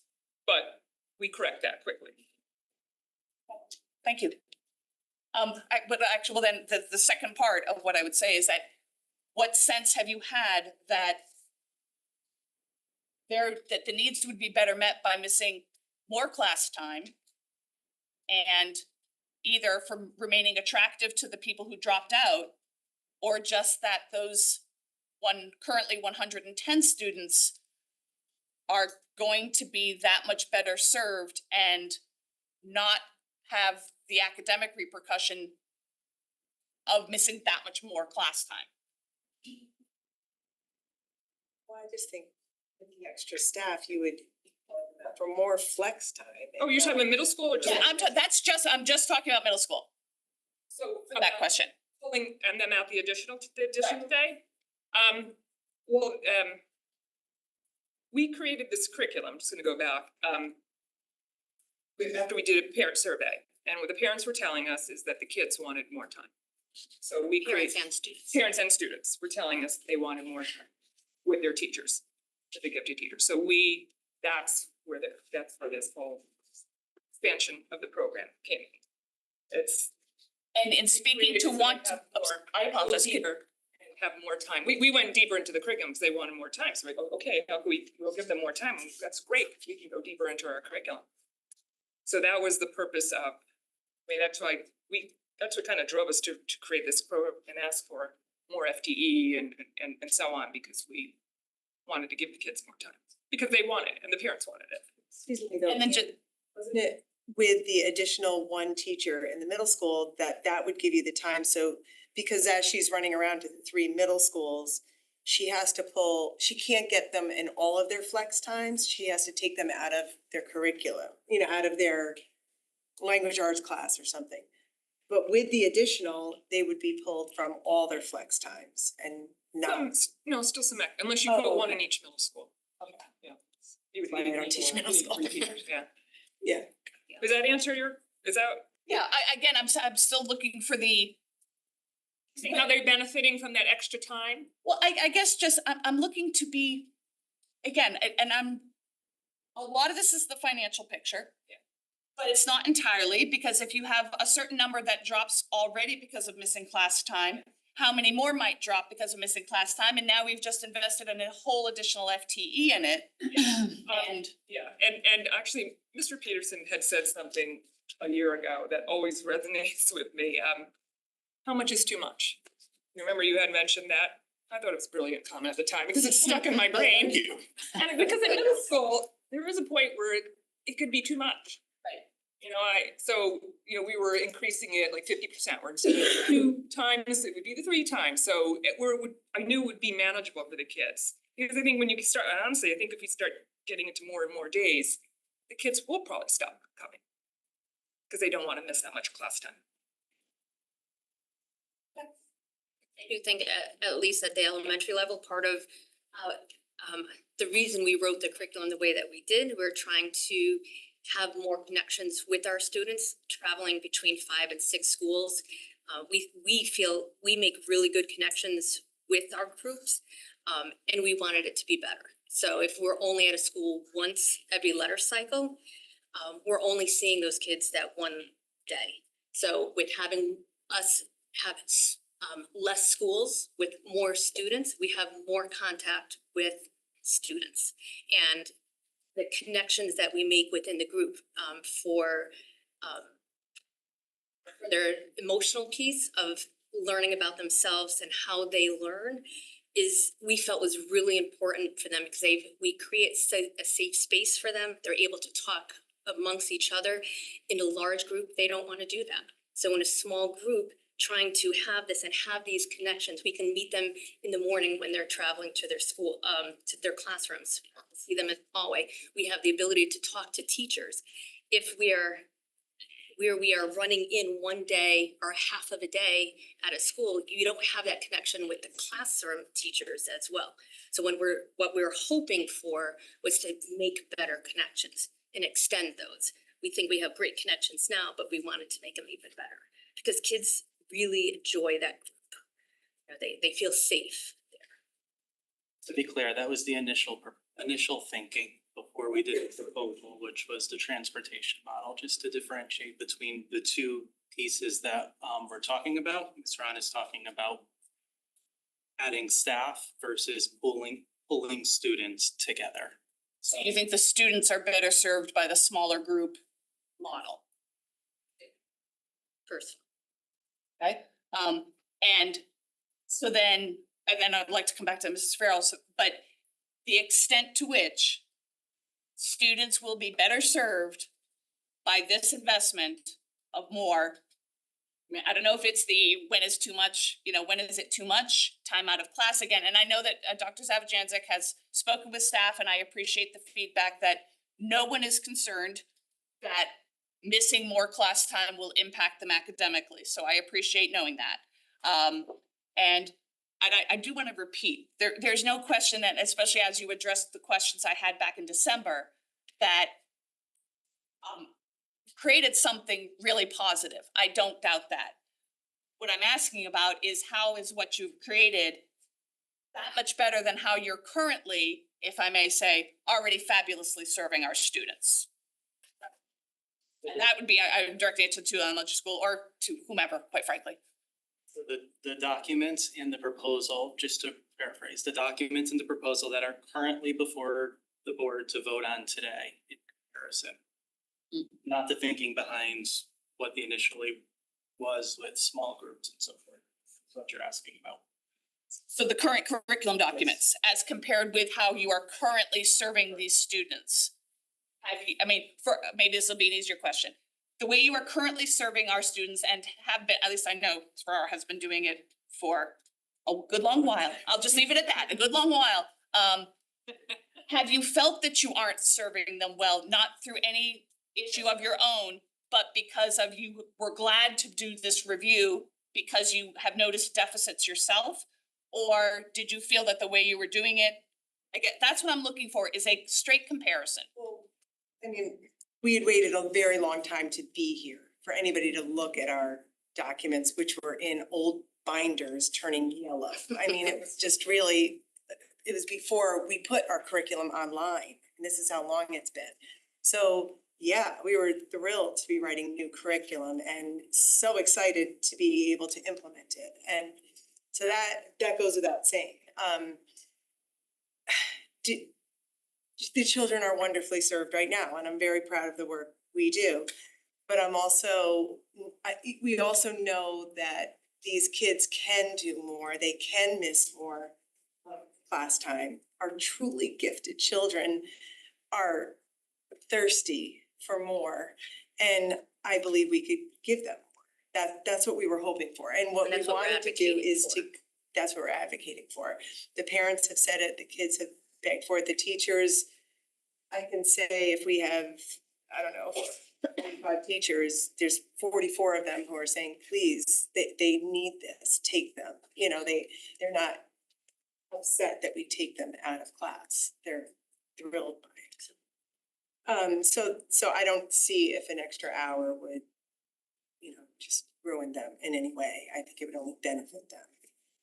To be clear, I never, ever was thinking it would ruin them. But so I wanted the academic piece of it. The next piece, of course, is the $400,000. And again, that's a rough number. I know that it is not written in stone. It's a shifting thing. But it is almost $500,000 investment, and I want to feel that there's a payoff. That it really is going to make a difference for Fairfield Public Schools students now and in the future. And I don't know, Mrs. Farrell, if you can speak at all to the current program and maybe what you've heard from parents, or you're the expert here. Yeah, I mean, I think, I was thinking about your question about middle school. I think in elementary school, kids want to stand out. They want everyone to know they're in a special program. So they like the publicness of being in the gifted program. Where in middle school, I think they're like, wait a second, I want to blend in more.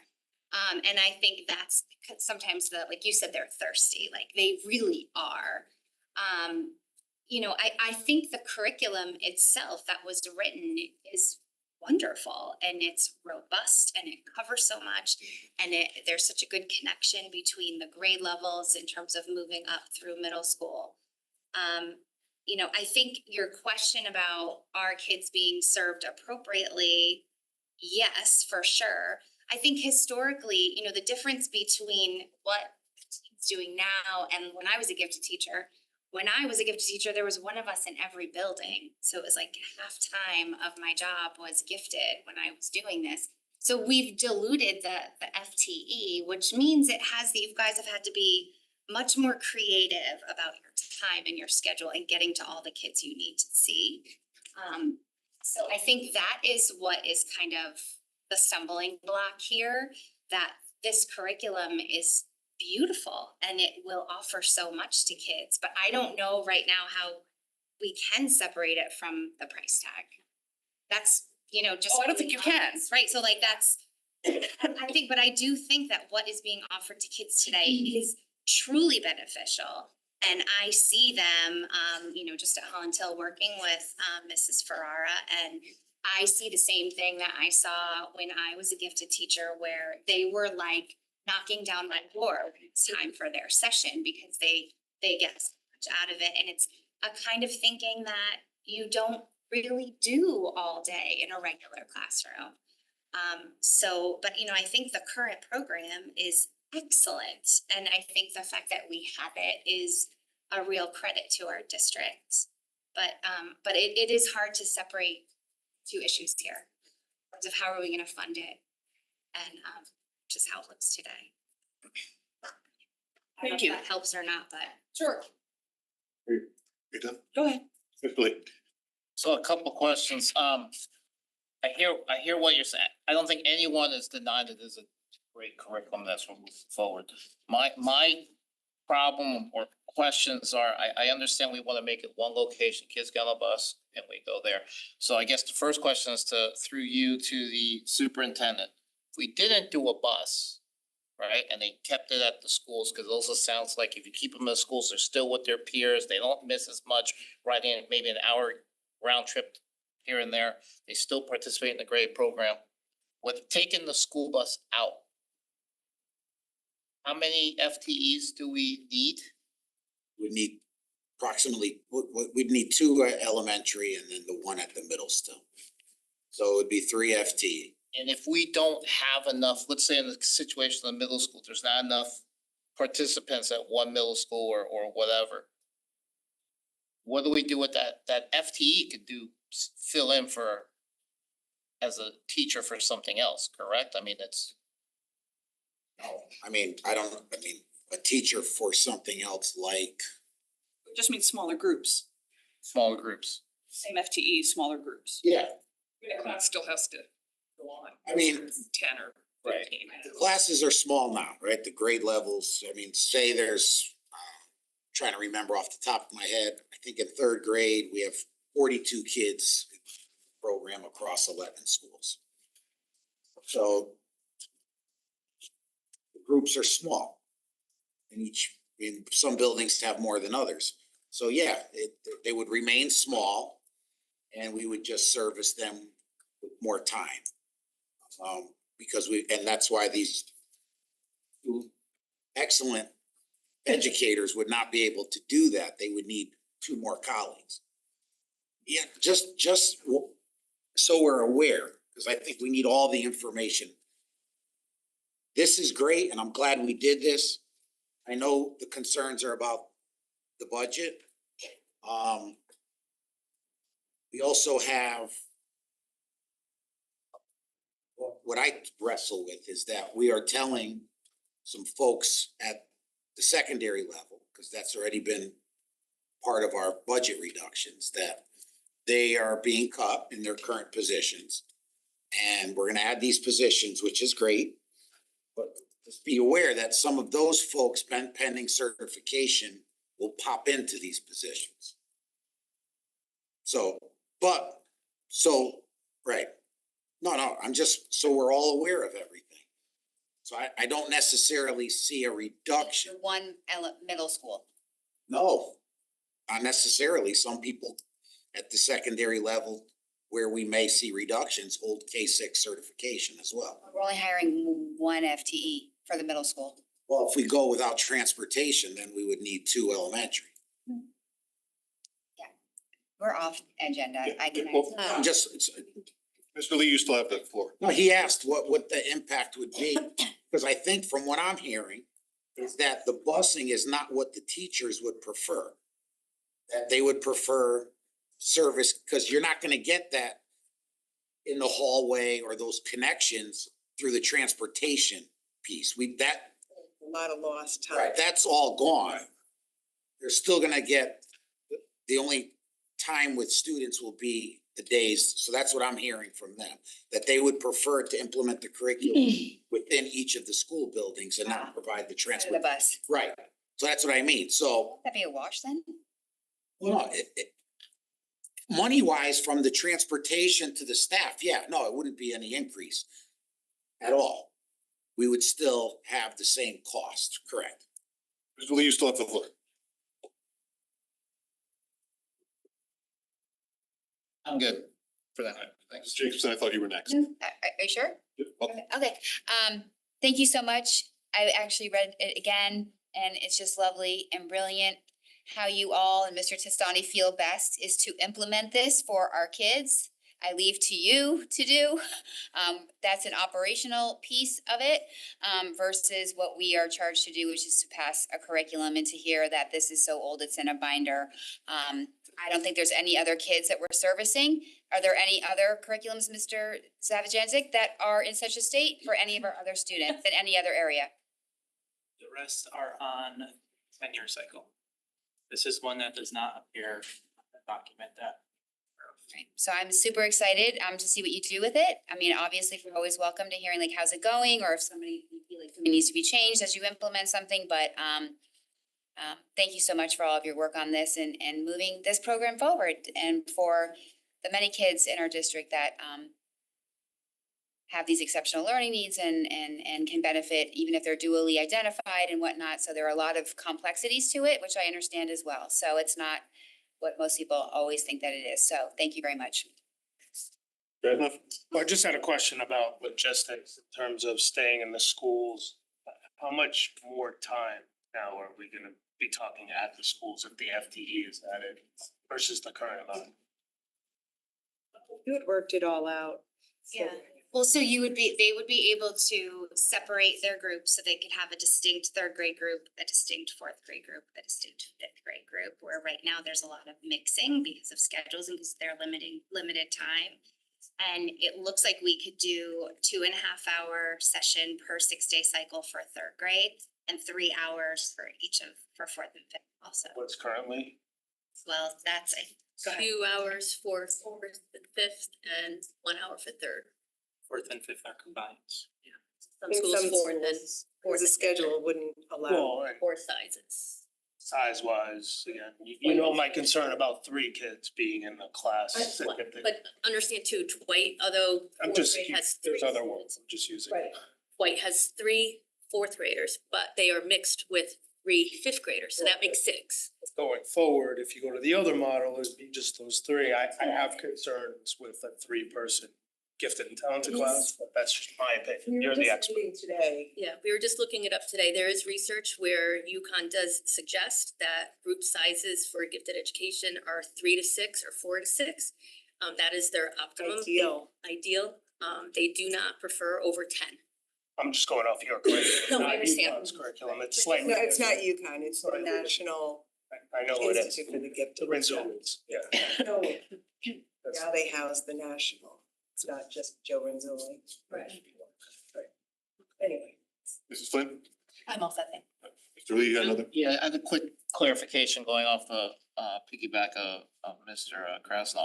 So the new curriculum, so we're gonna use a Holland Hill School, for example. So the gifted kids in the first grade at Holland Hill would just be first graders, and then you'll have second graders, or are they gonna be mixed in together? Still only be third, fourth and fifth. I'm sorry, third, fourth, and fifth. So it'll be third graders, fourth graders, fifth graders instead of combined. So because all the units are spelled out that way, where they're separate by each grade level. So that is the ideal way to do it. I have a follow-up to that. Are you still gonna start the beginning of 3rd grade now? Testing. That's what's on, that is the curriculum that's on the table right now. Just making sure that's not changing. Mrs. Burns, you had your hand up earlier? Oh, I was sort of covered, but I was just gonna say, I mean, we're voting on the curriculum, so, hopefully however you implement it, in whatever way makes the most sense to serve the needs of our students. Thank you. Further comments?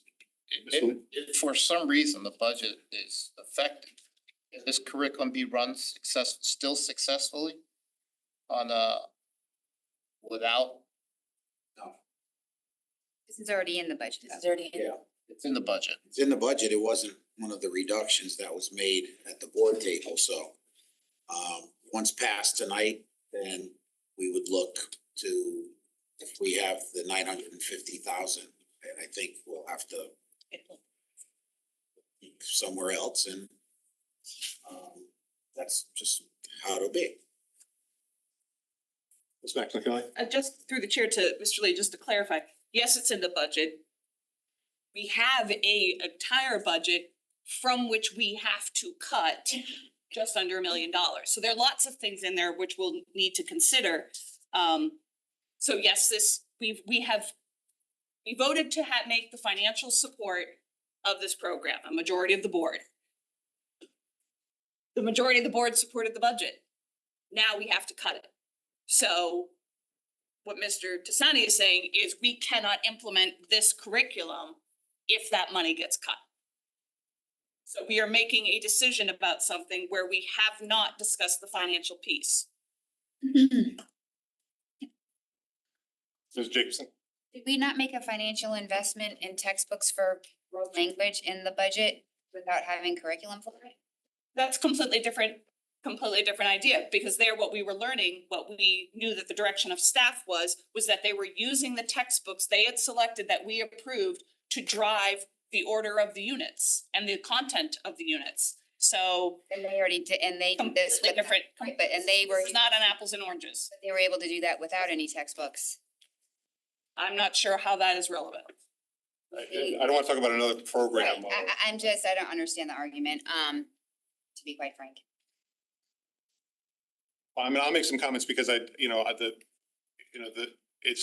understand the general attitude of trying to divorce the cost from the educational importance of it, but the word that keeps coming back to me thinking about this is untimely. Just in the sense that I'm glad we looked at this. I think that, yeah, I was very excited with the curriculum that came out.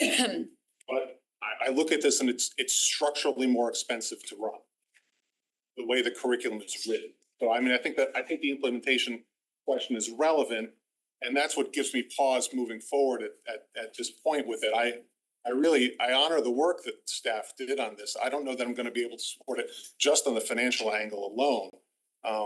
Because I think, I mean, as you've said, and I think as you've demonstrated, I think we're very, we're serving these kids really well right now. And I would love to make an investment in serving them better, but it seems untimely to me. And so that's the thing that's driving my vote. So I must respectfully disagree that we have to divorce the two, because as the curriculum is written, it's going to be more expensive to run than the curriculum that we have now. But I mean, I think that's, I don't blame anyone for their vote here. I think this is a wonderful program, and I think that, I kind of wish we could postpone it a year. No follow-up to your comment? Has there been a curriculum that we've ever passed that didn't have resources associated with it, and far more than this one? I think we've certainly passed curricula that require no additional resources, but we ask at almost every time. Well, if we're doing something that simply requires a single classroom teacher. I don't think we've ever passed a curriculum that didn't have resources attached to it and costs. Maybe this cost is too much and it's said at the wrong time. Ms. Guernsey? Yeah, I have a question for the chair. I'm just wondering, because we have a curriculum committee meeting on Friday, and we're going to be talking about some of these scheduling things. When do you think is a good time to pass curriculum then? Would it be after, like July after the, I mean, honestly, I'm wondering, because this is not on schedule. We're already months late. When is it? Well, I know that when we discussed a potential postponement in January, we did ask Superintendent Testani whether a delay until the end of the budget season was going to impact the potential rollout of this, and at the time he said that it would not. I would have, if I had my druthers, I would put this on the 13th meeting after the RTM vote. So looking forward at other curriculums like social studies, they'll be coming up. When should we be voting on that? I'm looking at this vote right now in front of me, and I'm looking at our $950,000 potential cut, and I'm worried about where that's going to come from. Ms. Maxon Canale. I'd like to make a motion to postpone this to May 13th. You have a second? Mr. Lee? And just to make my argument, I certainly hear, and I want to repeat, this has nothing to do with the quality of the work. And I also hear Mrs. Guernsey's point that we started this conversation in August, we had a presentation in December, we were supposed to have a vote in January. I do entirely empathize with that feeling of we're ready, it's time to do this. All I would say is, everyone says, budget votes, their value statement, et cetera. We are about to have to make almost $1 million worth of cuts in May. I want to, and at that point, the vote may be the same. I know that I can't vote for this tonight, having no reflection on the work that's done or on how it might be good for our students, until I know you know what, we can meet that cut through, okay, I'm gonna make this up, this is fantasy world, through an unexpected $1 million reduction in the transportation contract. When I know I have that, this would be very easy for me to support because as Ms. Jacobson said, it is already in the budget. On the other hand, if there is no low-hanging fruit, and I'm gonna give a simple example, not because I'm thinking this way, say we are faced with, well, and this was a common topic throughout leading into the Board of Finance vote. Say it were as simple as, and it never is, as simple as, well, you can have the gifted program or you can maintain Spanish and STEAM. Now, I don't think that's the vote we are looking at. I want to be very clear. This is a utterly hypothetical. Or this is going to involve after-school busing transportation. Or this is going to involve cutting a high school team. Or this is going to involve cutting an assistant principal somewhere. Again, none of this is what has come out of finance. I want to be clear to anyone. I'm not trying to alarm anybody. But until we make those choices, investing $400,000 to me and now taking that off the table, and I completely understand some people may say, yes, I'm willing to take this one off the table and we have to find it somewhere else.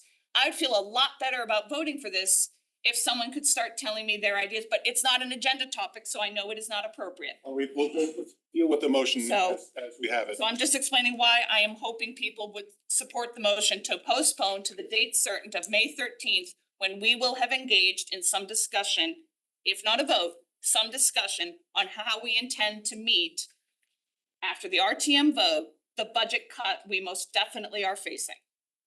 Ms. Lee, you were second. Do you have any comments? I think we do need to, look, I think the curriculum's great, but again, we put this out there. We have to make some big cuts. We don't know where they're coming from yet, right? And as much as everyone says, oh, they're not gonna do any more cuts, they can do, the RTM can only take away, they can't add back. We don't know for sure, are they gonna take away more? Mrs. Flynn? I will not be supporting. I think it's a really, for myself, precedent to take to conflate these two issues. Our agenda item one is to pass the gifted curriculum. We have our staff in front of us, and I completely agree with Ms. Maxon Kennelly that in May we will be making decisions. We don't know how much or what they will be. There's a whole lot of things that shift and change, and I think I get a little uncomfortable doing that budget work with our staff sitting in front of us with work that they've prepared, that we requested, that we sent them on conferences to, that we've seen before us 2 times. I think if we need to make tough decisions in May, I'll happily make them, but right now what's before us is the curriculum and I support it and I'm ecstatic to vote for it. Mrs. Jacobson? Yeah, I won't be supporting it either. I think it's really poor precedent to be doing that. And if anything, this curriculum is for us and this curriculum is in our budget already. So that I would leave it to the committee of the curriculum committee, if you are meeting on Friday, that the future ones are the areas that we would probably look to cut if necessary, because they haven't started and yet doing that work, and also is not the one that's before us. So I wouldn't be looking to this one that's already been done and planned for versus looking at the ones that are in front of us going forward, if that's how the board wants to address curriculum / so just my thoughts for the committee. Comments on the motion, Mr. Krasno? Completely agree with my previous 2 board members. Very disappointed that try to delay it again. It's been almost 8 months of delay. It's not fair to do to these teachers. Any other questions on the motion to delay the date certain? Mrs. Maxon Kennelly? Just to respond, this has not been a curriculum that has been delayed. We had information presented in the fall. We had the formal presentation in December on schedule. We were on schedule for the vote in January. The will of the majority of the board was to postpone that curriculum vote until the budget was done. I would argue it is out of order that it is on tonight's agenda. Really? So I'm just saying, I understand that it is, but the discussion was that we were waiting for the budget piece to be done. And I'd also like to give, maybe this would sway somebody, I don't think so. But if we had had as part of a curriculum decision, the creation of American Sign Language, which came with a definitive FTE impact. And then we were cut almost $1 million I can see this board saying, you know what, we may need to delay that implementation for a year. Not for lack of support of American Sign Language, but because it comes with that definitive, we need a new teacher to take care of this. And to me, it's just, I made the motion to postpone because I believe we need to stick with what the majority of the board voted in January to do, which is to make this as part of a comprehensive decision. I think we have enough information to take the vote. So all in favor of the motion to postpone to a date certain of the 13th of May? Raise your hands. Mr. Lee, Mr. Peterson, Mrs. Maxon Kennelly, all opposed. Mr. Krasnov, Mrs. Jacobson, Mrs. Flynn, Mrs. Guernsey, and Mrs. Rinaldi. So that motion fails. We go back to the main motion. Are there any more comments on the main motion? Mrs. Maxon Kennelly? I would like to make a motion to divide the motion before us into a 3 through 5 vote and a 6 through 8 vote.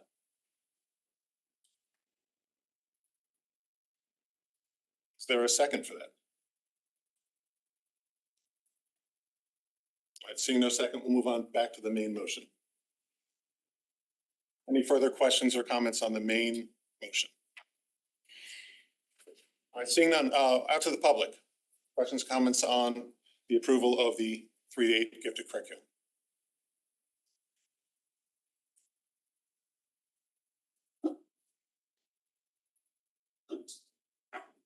Good evening. My name is Greg Bosch. I live at 470 Jackman.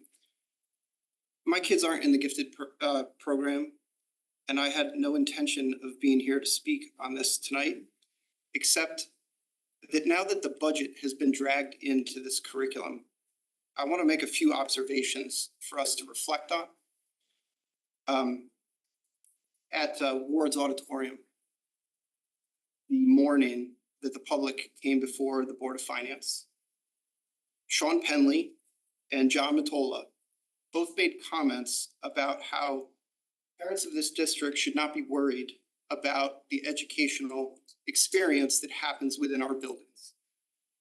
Mr. Penley, and I'm sure I'm going to misquote this, but what I recall said that programs are not going to be cut based upon the budget decisions being made by the Board of Finance. And the Board of Finance ultimately voted to restore $1 million to the budget that day, a huge win for our teachers, families, and students. I raise these points because inside of that budget was this curriculum, knowing that this curriculum was going to come up for discussion. And so I would urge all members of this board to vote to move the curriculum forward. And should hard budget decisions need to be made in the future, for example, after May 13th, then what can be done at that time is to show the Board of Finance, the Board of Selectmen, the first selectman, that budget cuts to this school system do have an impact. To not pass this curriculum would be to put it in our pocket over money. And so I think that's a dangerous precedent. And it means that other boards and commissions will be able to hold this school system and this Board of Education, I don't want to be hyperbolic, but hostage is the word that comes to mind. Please try to divorce the budget conversation from the curriculum to respect the work of our administrators and our teachers that have tried to put this together for our kids. And I'll leave it there for this evening. Thank you very much. Thank you. Any more members of the public wish to comment on this topic? Can I add one thing, please? Because I was thinking the same thing that day when two comments were made at the end of the public session at Ward. That they were basically calling what our call to action to get parents mobilized, fear mongering. That was basically, they were saying that nothing was, clearly, he quoted him perfectly in saying that nothing was going to be cut. And I do think that a statement needs to be made at some point that there are consequences to significant reductions made at the first selectman's budget and all the way up.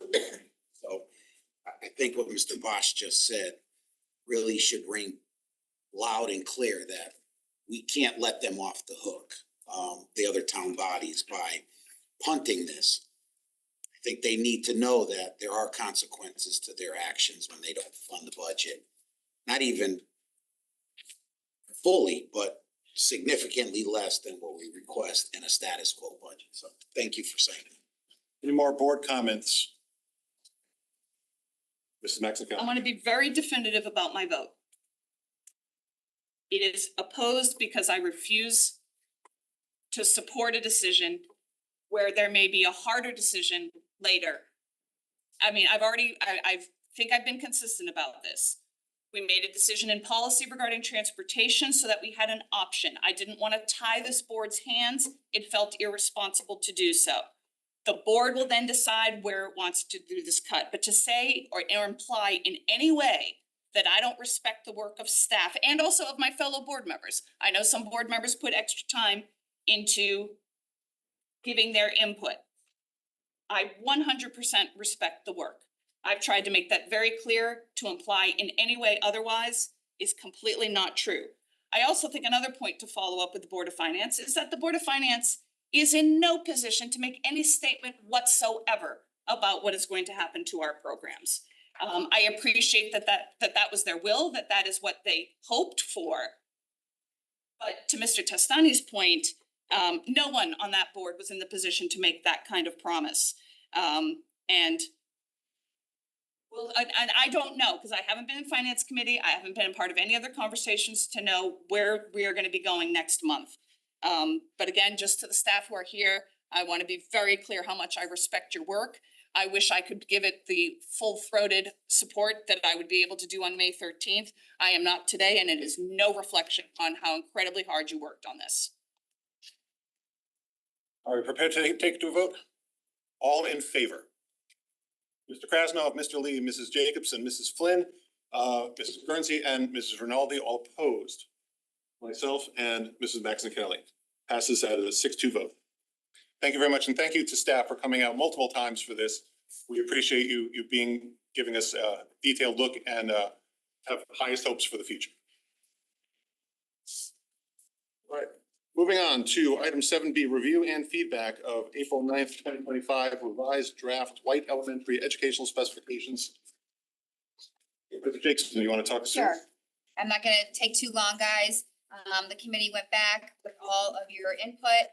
We looked at things like the words proximity, what kind of floors were in the bathroom. We checked out all of the sinks throughout the document, et cetera. So, Mr. Peterson, I don't know how you want me to proceed, but I would love to just quickly run through where there were edits from our last vision so that people just really know what's in here. And can I say, not to give you more work, it might have been useful to have a red line. I don't know whether that was possible or whether there were too many Well, I mean, options. it wasn't a first read before, so. No, I know, but I mean, in terms of, you know, there were a lot of comments and a lot of changes. It was difficult to figure them all out. Okay, all right, so the first change is not until page of your new version of your April 9th version.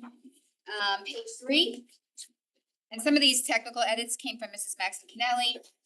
But at that bullet point, there was just S's added, so instead of benefit, it went to benefits, comply to complies, et cetera. So just technical there.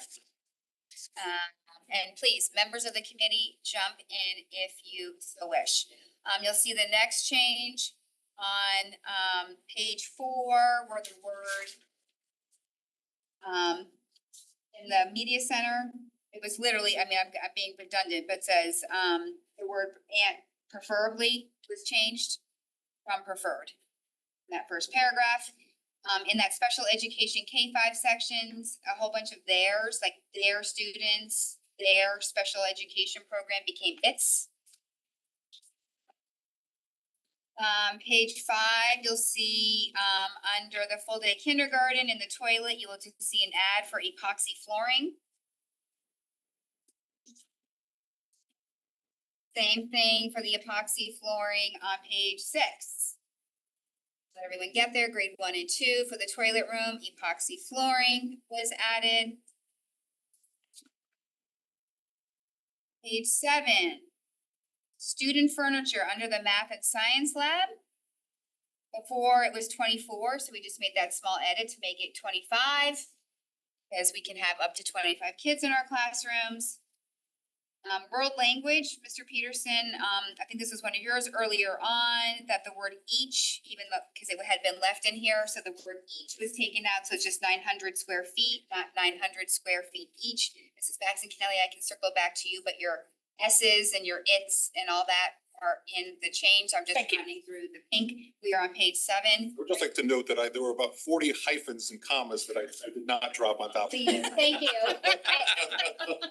Thank you. I know, I was kind of. I was gonna send you, and I pulled it back, and I said, I don't want to give her more I comments on it. just- You know what? Because I know you, the restraint that it took to do that. I am so appreciative that we don't have to have a special meeting for I that. felt like saying that. Please continue. Okay, page 7. Again, so world language, it just took out the word each. Then we're gonna jump to page 10. It had been a sink, but as everyone noted, it talked about water fountains that was inside the gymnasium. So now that is a water fountain outside the gymnasium. Literally, these are just the things that everyone mentioned that last time. I'm just proving to you that we made them, so to speak. 12. On the computer lab, the only thing that was changed here was that we cut the sinks out. Same for the general education intervention services space on page 12, same thing, we cut out the sink. Jumping to page 13. Mr. Peterson, the spelling correction for complex was made and corrected. Page 14. The sink was cut in the K-5 special education resource room, so that was another sink that we were able to take out. The K-5 OTPT, no, we didn't change anything, sorry, that one. Page 15, jumping to page 15. So if you recall, a bunch of people have been talking about like proximity to this and the OT is in proximity to the speech, and the speech is in proximity to the front office. So for all of these spaces, we literally cut the access. So for K-5, speech and language hearing services, there had been an access bucket here above storage that said close proximity to the psychologist and OT-PT room. We cut that out. Same for the 3 following spaces. We talked to the consultant and we're like, we just took them out because that would become part of the schematic design and it will be up to the building committee. And we did map, and I think Mrs. Maxine Kelly had raised this. I actually wrote out the OT is next to the speech, but the speech is next to the psychologist, but the psychologist is next to the front office. So we were like, this is like not mapping at all. So we just removed where they should be and that will just become up to like the design phase, all right? So K-5 psychologist office, again, the access that was in there before that was close to the main office is cut. The K-5 social worker access is also cut, which said proximity to the main office. So that's just cut. Yeah, all right, so here's where we get into a little bit more substantive, and I wish, well, most people know about this. The assistant, so if you remember, the principal's office and the assistant's principal's office each had a private laboratory. But the main office had no laboratory and the secretaries were the one outside the main office. So we had this discussion about the private bathrooms. Mr. Testani told us why it's important for an administrator to have that. So what we did here was we split the baby. What we did was if you will see is that the principal's office still has the private lavatory, but we put one in the main office for the assistant principal and secretaries, but also thinking that there could be students in there that need to use a restroom or something like that. So there will be a restroom in the main office. So instead of 2 toilets for 2 people, it's 2 for anyone in the main office or may come to visit or anything else. So that was a change that we could make. Talking about the private laboratory change. So you will see that change in the assistant principal's office from our last version, strike private laboratory, insert on page 17 under access in the main office secretary area. you will see instead of staff laboratories adjacent to the office, it now says staff laboratory within the main office. Okay?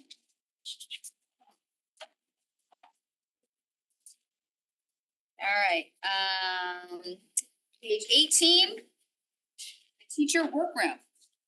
All that we did there was we cut the sink. Page 19. Food services, where it says the flooring. That's all new description, where it starts epoxy flooring, stapled non-slip surface, must be easy to sweep, pitched floor for drainage. The previous version just talked about resilient rubber flooring and did not, Mr. Papa George, we wanted to make a change to that flooring overall, and there had not been any drainage put in. So that was an add for that. So just to let you know, we needed to add some drainage in that area. Going on, page 20. Okay, here's the next substantiative change. The faculty we talked to, I forgot to say, I have follow-up information from our two principals as well. We had Mrs. Bruno and we had Mrs. McGooey who were able to come and talk to us specifically about ECC and shared spaces and how it's all working in their buildings. Remember, we had a faculty lounge in the K-5 space and also a faculty lounge for the ECC. I had raised, like, should we be doing that?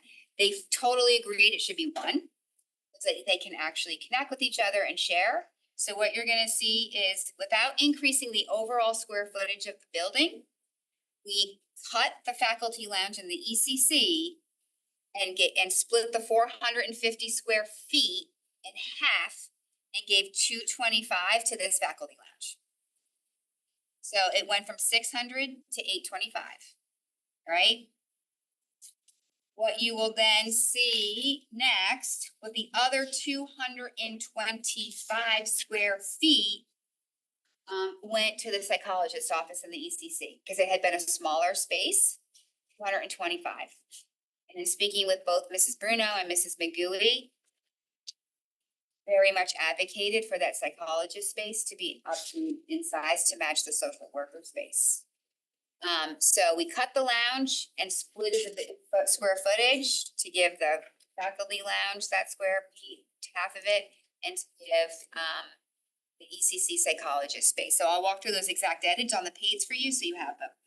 Page 22, pre-K OT,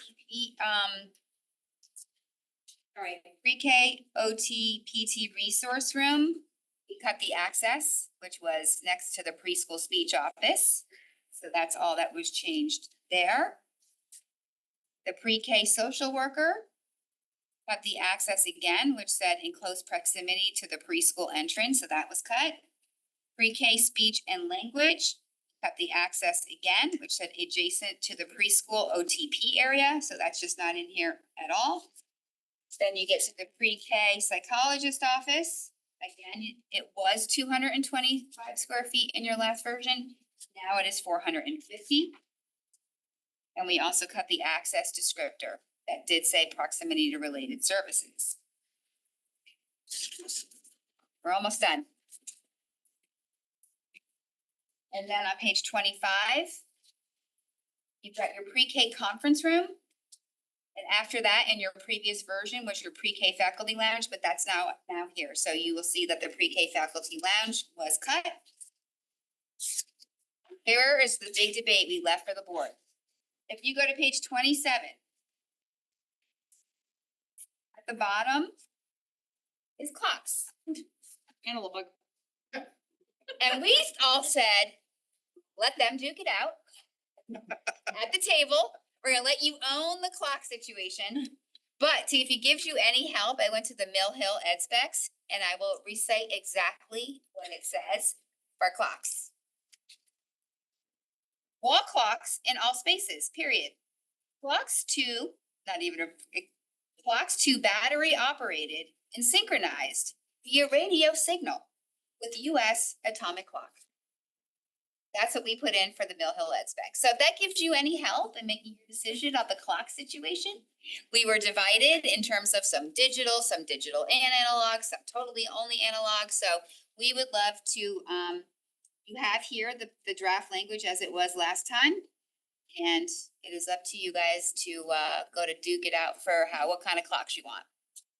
I'm in the analog clock camp, but others were interested in digital as well, or both, so. Would you be opposed to taking a sense of the body at this point? I am, let's maybe have a little discussion. Does anyone have strong feelings about what kind of clock it is before we come to a vote, or a sense of the body? You can also refer to this clock on the wall and see it started 9:30. So it's about seeing how deep we want to go into the analog versus digital. But Mr. Lee. I'm for both. If we can get both on in the wall, that's great, obviously a budget, but you know, it's weird, I think, to walk into any kind of school. I grew up with the clock on the wall like that. It is what it is, but I think kids don't watch the clock anyway. They wait for the buzzer to go off and they're off. Oh, they watch the clock. Fair enough. I felt that whatever was easiest to do throughout everything, so they're all linked, whether it was digital or analog, to me didn't really matter. And I always felt a teacher could add an analog one if they wanted to. So I'm indifferent, whatever's easiest for whoever's building the building. Ms. Maxley Kelly. One, analog, but it's because it's gonna be teaching. I'm not worried about students learning how to tell time by digital. I live and breathe every day the issue of students, because my school is entirely analog. They profoundly struggle. And then it's their excuse to try to pull out a phone, which they're not supposed to have in the first place. It's supposed to be on the wall. And I just wanna know what time it is. And I made the mistake one time of saying, it's right there. We haven't done that since. They don't know it, and they're not, this is a small thing, learning opportunity. And if we have both, they won't use the analog, they'll just defer to the digital. It could be an FF&E thing of the budget. I mean, Right, it could be a budget thing, but I mean, I agree with you. I think kids should know how to read the clock. I don't think it'd be two clocks to just, sorry, I didn't mean, but it'd be like, you know, like analog here and the digital right on the bottom. But again, it could come down to the FF&E budget. Mrs. Flynn. Right. We teach analog in elementary school. I would prefer analog clocks in our educational specifications. Anyone else want to weigh in on the analog, Mrs.? Analog as an instructional tool, agreed. The one thing we did bring up is we didn't know if it was a safety thing that maybe the people want to weigh in on the clocks all being linked with any kind of alarm or anything. I thought you said, Mr. Sistani, Papa George said that there was a system that could link it all. Oh, yeah, but analog or digital, Doesn't matter now. Mr. Papa George, can I ask you a question? In this description down here, in this description where it says clocks similar to the phone system will be integrated into the technology. All support and instructional spaces will be included, system to have manual override. Does that change if we go to analog? So what would so does everyone just wanna give it back to the committee to write the language that would coincide with analog? I think that would be appropriate. Are we taking a sense of the body, or are we? I think, well, I'm the only analog, one. so I think we're leaning in I don't analog direction. I'm the only one. All right, so far I've got one edit on the clocks to edit that area. Really. I don't think we need to have a special meeting for that, but okay, we might, okay. Yeah, why not? Ms. Flynn? Let's have a special. let's do it. First of all, I want to thank the facilities committee. I wasn't at the Wait, I'm last. not done yet. Oh, I had a Sorry. question. Okay, let me just finish the edits. I just wanted to get through the contentious clock issue. Page 28 in the site development, there had been that kind of highlighted words with the two bus lanes, and one's moving and one wasn't moving, so that was taken out. So that's in that second paragraph where it says bus loading areas. So it has just been taken out, so it's not in this version. It had said the drive will have two lanes, one for travel and one for stopping and unloading, so that's just out. The word, that had already been done before, but just to reaffirm for everyone, if you go all the way down to 1, 2, 3, 4, 5, 6, 7, the playgrounds paragraph, that word replacement of multi-use fields was taken out, so that had already been done, but I just wanted to let you know it's still out. And then finally, we just have to make those corrections in the sheets in the back for the square footage changes. So if you go to 31, K-5 administrative support spaces, and you go down to faculty lounge. Your previous version, it said 600, now there it shows up as that 825. That therefore changes the sum total on the bottom of page 31 from the 8740 that it was to the 8965. Coincidingly, in the preschool early childhood center area, your EC psychologist office jumps up from the 225 to 450. That changes the square footage to 10,600. So down from the 2,825, because you also have to strike what was taken out for the faculty lounge is no longer there. All right, so the overall square footage stays the same, but just the distribution is different. And that, unless Mr., and then the cover was changed, because it changed Mrs. Maxinelli's name. Did I miss anything? That's it, in a nutshell. Well, we got the clock thing. This is just a review still, so. Mrs. Flynn. I just want to thank the facilities committee. I wasn't at the last meeting where it was presented, and I had one very small clarifying question. Underneath our full day or the full day kindergarten, it lists a sensory area. So it's 1,200 square feet, which is the same as the preschool classrooms. Does that provide enough room to support the play-based learning that we are currently implementing into our classrooms?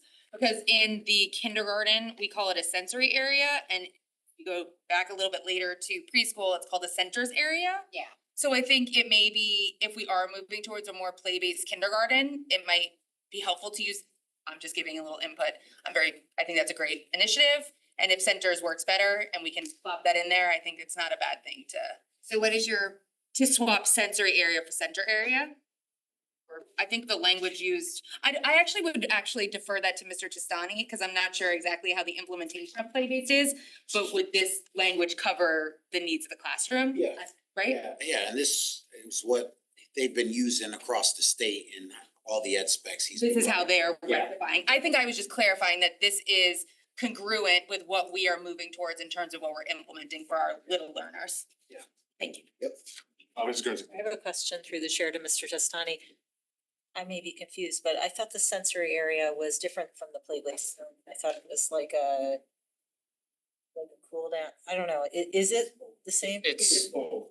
It's both. Yeah, I mean, they utilize right now the whole classroom for play-based learning. Right. This just gives you some dedicated space, but yeah, it's. Into the play-based areas, it's the sensory piece. Okay, thank you. Thank you for the clarifying question. It was the only one I had, and I had a chance to listen to a few of your meetings, and this was a tremendous taking of work for not only staff, but the committee, so thank you for your work on this. All right, and then I just want to provide the board with some information from the two principals that came to speak with us, because we had followed up with a couple of questions. And one was, what spaces are they sharing? Like, or what spaces in the K-5 building are the ECC kids being accessing or utilizing? And are there curriculum areas that are pushed in or whatnot? So we got the answer. And what I will say is, just like most things in our school district, it's very building based on the space that they have or the space that they don't. There are consistencies though. They both, Holland Hill and Stratfield, they both use the gym. Stratfield has a pre-K playground, Holland Hill does not. But it's still 2 classes to 5, so they don't share that playground. They all eat in their classroom. They do not go into the cafeteria. At Stratfield, they used to have that adaptive PE classroom, but that's now taken up with the 5th classroom. But since they only have 2 kindergarten sections, when they have a need for indoor recess, they're using that room. So it's kind of like the adaptive PE became the indoor recess. Art and music are both pushed in. And the issue at Holland Hill is that, so let's talk about services. At Stratfield, they have 3 classrooms that are being used, like I said, for the speech psychologist and social worker. But Holland Hill has one space for services. That used to be the SEL room. And just one of the issues that's going on at Holland Hill is that OTPT is in the hall. So it's a little bit crunched, just not having those support spaces, and that's just the way that it is. And this happens in other schools where things get pushed into different spaces. But it kind of just speaks to the need to be mindful in our ed specs or wherever this may land is to make sure we have those dedicated spaces. So big picture, they are sharing some of those spaces like playgrounds, cafeteria, blacktops, gyms and whatnot. The curricular areas are currently being pushed into the rooms. But the services spaces are where they are currently having to try to be creative as needed. So. Sweet. It should, to piggyback on what Mrs. Jacobson just said, just to clarity, the ECC eating lunch in the classroom, a lot of times it's physically not possible to bring a child in there for whatever reason or they have sensory issues, whatever, so it's just easier to keep them in the classroom. And I think that the other comment is hearing that Holland Hill is again doing OTPT in the hallway. Now, when I became involved in that to avoid that from my old school, from my daughter's own situation. So it kind of shows that even though we planned ahead the 508, 504 school at that time, how the times have changed and now you're adding more classrooms that weren't meant to be there. Now these kids again are back in the hallway doing things we were trying to avoid first time around. Dedicated space. Any other So I comments? just wanted to give the board that feedback, sorry. No, thank you. Is there any other questions or comments on the review of the draft? So just clocks, Well, I will point out, and I don't know why this didn't hit me the first time. On page 3, you attribute the enrollment projections update to SLAM Collaborative. And it should be to the MP planning. There's 2 references on that. I think I only noticed it because it was on the same agenda with. okay. In the project. It's in the project and down below in the. There. Is that the formal name, Mr. Peterson? That's the name that appears on the. Yeah, it's MP planning. MP planning group. Matsuba is no longer with SLAM. We only have those 2 edits. It only occurs in the 2 spaces. Any other? Just those 2 edits. How would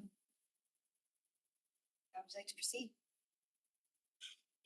Well, we will need to schedule a first read at some point. I see no reason if these are all minor changes, why we can't do that at the May 13th meeting. So I may request through superintendent, unless the committee feels we need to meet to talk about these 2 edits, just to possibly make these edits for a first read, and hopefully we can have those ready for a first read or in time to go to the board for the May 13th meeting, if that's suitable. I think that will work. Okay, thank you guys so much, and thank you for the edits, for those who provided them to us, and for your input. Thank you. All right, moving along. Item 7C, approval of policy 2137, high school athletic director, recommended motion to the Board of Education approve policy 2137, high school athletic director. Mrs. Maxon Kelly, second by Mrs. Lee. This is pretty straightforward policy. If anybody has any questions, I haven't received any. Any questions from the board? Any questions from the public? Comments? Any comments from the public? Well, they may have questions, but we're not gonna answer them. Back to the board, all in favor? The vote is unanimous, thank you. Moving on to 7D, approval of policy 2130, job description. Board of Education approve policy 2130, job descriptions. Mrs. Maxon Kelly, seconded by Mr. Lee. Any questions or comments from the board? Any comments on this matter from the public? Board, all in favor? Another unanimous vote, thank you. Approval of policy 6200, adult and continuing education with the recommended motion that the Board of Education approve policy 6200, adult and continuing education. Mrs. Maxon Kelly, second by Mrs. Jacobson.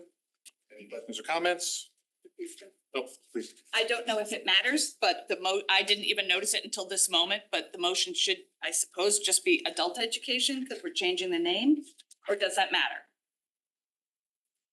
'Cause that's part of the language that we're striking. It should matter because it should match the title. Except that that's part of the vote, so I don't know if it should be using the old title and going forward, it's. We're not I don't know, editing, that's we're why, not editing a previous policy, we're approving a policy to Okay. replace that, so. well then, if I may make an amendment that the I motion. think can we do it as a friendly amendment? Agreed. We'll just change the title. So I'll read the motion again as it should read, that the Board of Education approve policy 6200 adult education.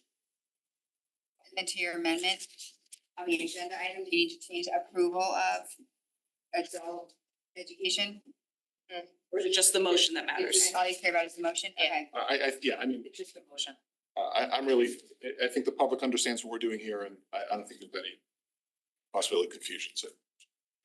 Mr. Krasnow. I just have a procedural question. Why do we no longer get copies of these? You'll get copies with the first read, but not necessarily on the second read unless there have been. Only with policy, You'll- there's a change. Okay. I'm just wondering. It's not that I didn't read it. Check. Well, there were no changes between what we had. Right. Yeah. Any more questions or comments? Out of the public? We need to, do we need to vote? was a friendly Oh, it's a friendly, sorry. If there's an objection, I'll do. All right, back to the board, all in favor? Nobody unanimous vote. Thank you very much. All right, moving on to new business. Approval of healthy food certification for the 2025-2026 school year. Mrs. Laborious, with unanimous consent, I'll waive the motion. Please. Waive reading the motion, but if you would like to come up and present what this is. Thank you. Courtland Boris, Chief Financial Officer. Briefly, this motion is about committing to healthy food standards during school day. It ensures all food sold to our students outside of school lunch meet the Connecticut nutrition standards. It applies to vending machines, school stores, fundraisers, culinary classes, and cafeteria a la carte items. By certifying this, we become eligible for additional state funding. We've done it every year in the past. To support our school meals program last year, we received it at the end of the school year, so I don't know how much we'll get this year, but it was about $66,000. How much? $66,000. And it reinforces our broader commitment to student wellness and that's the first motion. Any questions on the first motion? And again, these are things that we have done each year. Yes, each year. We've never not. Right, no, yeah, we need to, I'm sorry, we need to, somebody needs to move it and second, I'm sorry, move right on to it. All right, Mr. Rinaldi, seconded by Ms. Guernsey. Apologies about that. No, I just want to clarify before we move on. Any questions or comments from the board? On the second part? On the first one. On 8A1. And from the public? Back to the board. All in favor? 8-0. Thank you. And then we'll move on to A2, recommended motion for the combined food and beverage exemptions. Again, waiving the reading if that's everyone's liking. Ms. Morris? Briefly, this motion allows limited exceptions for selling food and drinks that don't meet the standards, but only during special events. So the sale must be after school hours or on weekends at the event location, not from vending machines or school stores. Examples include a school play, a basketball game, or a weekend fundraiser. It gives our PTAs the flexibility in our schools, flexibility to sell items like popcorn or pizza at events without breaking compliance, and it gives us a common sense balance between promoting healthy eating and school community events. We've done it always in the past. And again, this is not new, this is a recertification. Not new or research, correct. Ms. Casson. Just moving the motion forward. Oh, please. I'll second. Thank you. Moved by Mr. Krasnow, seconded by Mr. Lee. Questions or comments? Out to the public, questions or comments on this motion? Back to the board, all in favor? 8-0. Thank you and apologies for my procedural stumbling. Item 9, superintendent's report. Okay, a few items here. One, I will defer to Ms. Maxine Kennelly. I don't want to steal her thunder. She will speak on Odyssey of the Mind with, not jump in front of that one.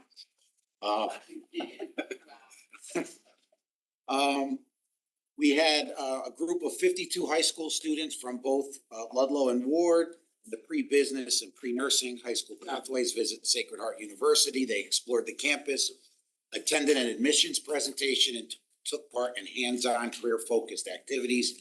It's a great day for our future leaders in business and healthcare. Go on our Fairfield Public School social media pages. There's plenty of photos that were taken and are posted. In celebration of today, which is Earth Day, a great reminder to think twice before buying new and shop secondhand first. We have an opportunity to support our green teams this year. There's the spring resale event, so clean out your closets, donate gently used sports equipment, beach gear, lawn games, spring and summer clothings and books. By April 24th, you can do that at any of our libraries, town hall, or any of our schools. This Saturday will be the resale. Give you that. It is from 12 to 3 at Sherman Elementary School. So come out and support. Maybe you'll find some nice hidden gems for sale. But if you can get your closets cleaned out in the next couple of days and donate, bring it to your local elementary, middle, or high school, and they will make sure it gets over to the event on Saturday over at Sherman. And all the proceeds go to the compost program. So I want to give a big congratulations to Tina Marzin, Fairfield Ward's amazing ASL teacher, for being named the Bridgeport Islanders 2024-2025 All-Star Educator, presented by the Connecticut Lottery. Tina's 26 years of dedication to students who are deaf and hearing and hard of hearing, and her passion for inclusive education make her a standout. She was honored with the ceremonial puck drop during the Bridgeport Islanders game on Autism Appreciation Night. So big shout out to Tina. To support the play-based learning initiative, North Stratfield School kindergartners went on a field trip to Fairfield's ShopRite grocery store. We saw a cake decorating demonstration at the bakery, interviewed the deli manager, helped the florist make bouquets, and scanned and bagged items in the checkout lane, stocked shelves, weighed items and produce, and went on a scavenger hunt for breakfast items. So that was a fun event for celebrate our play-based learning, as was talked about earlier. The Fairfield Ludlow Future Business Leaders of America chapter achieved outstanding success at the Future Business Leaders of America Conference at Southern Connecticut State University on March 18th, earning the prestigious Silver Chapter Status Award. And congratulations to all the individual winners as well, truly remarkable. Ward student Julia Baceto Oliveira has been named the 2025 Cook College Scholar by the Jack Kent Cook Foundation.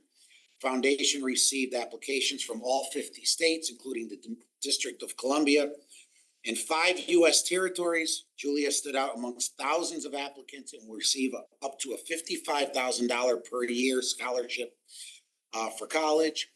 So let's big shout out to Julia and this remarkable achievement.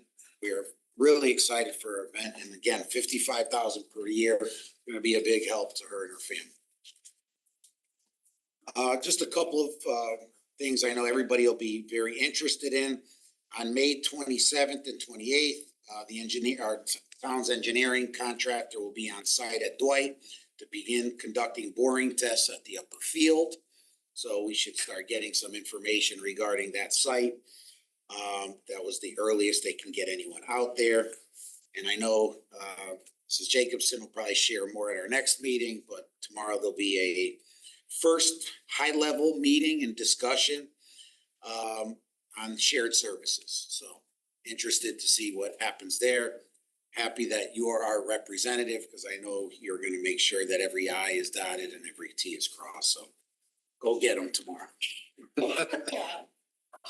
And I will pass the Odyssey of the Mind report out to you as part of the superintendent. I just want to explain, in case you heard me laugh in the middle of your report when you said we're going for some boring testing. Like, why are we supporting boring testing? I apologize for laughing. I'm very excited about this. Boring testing. I am too. We gotta get that project moving. Yeah, that's interesting testing now. Yeah. I'm waiting for the open board. Should I wait until open board?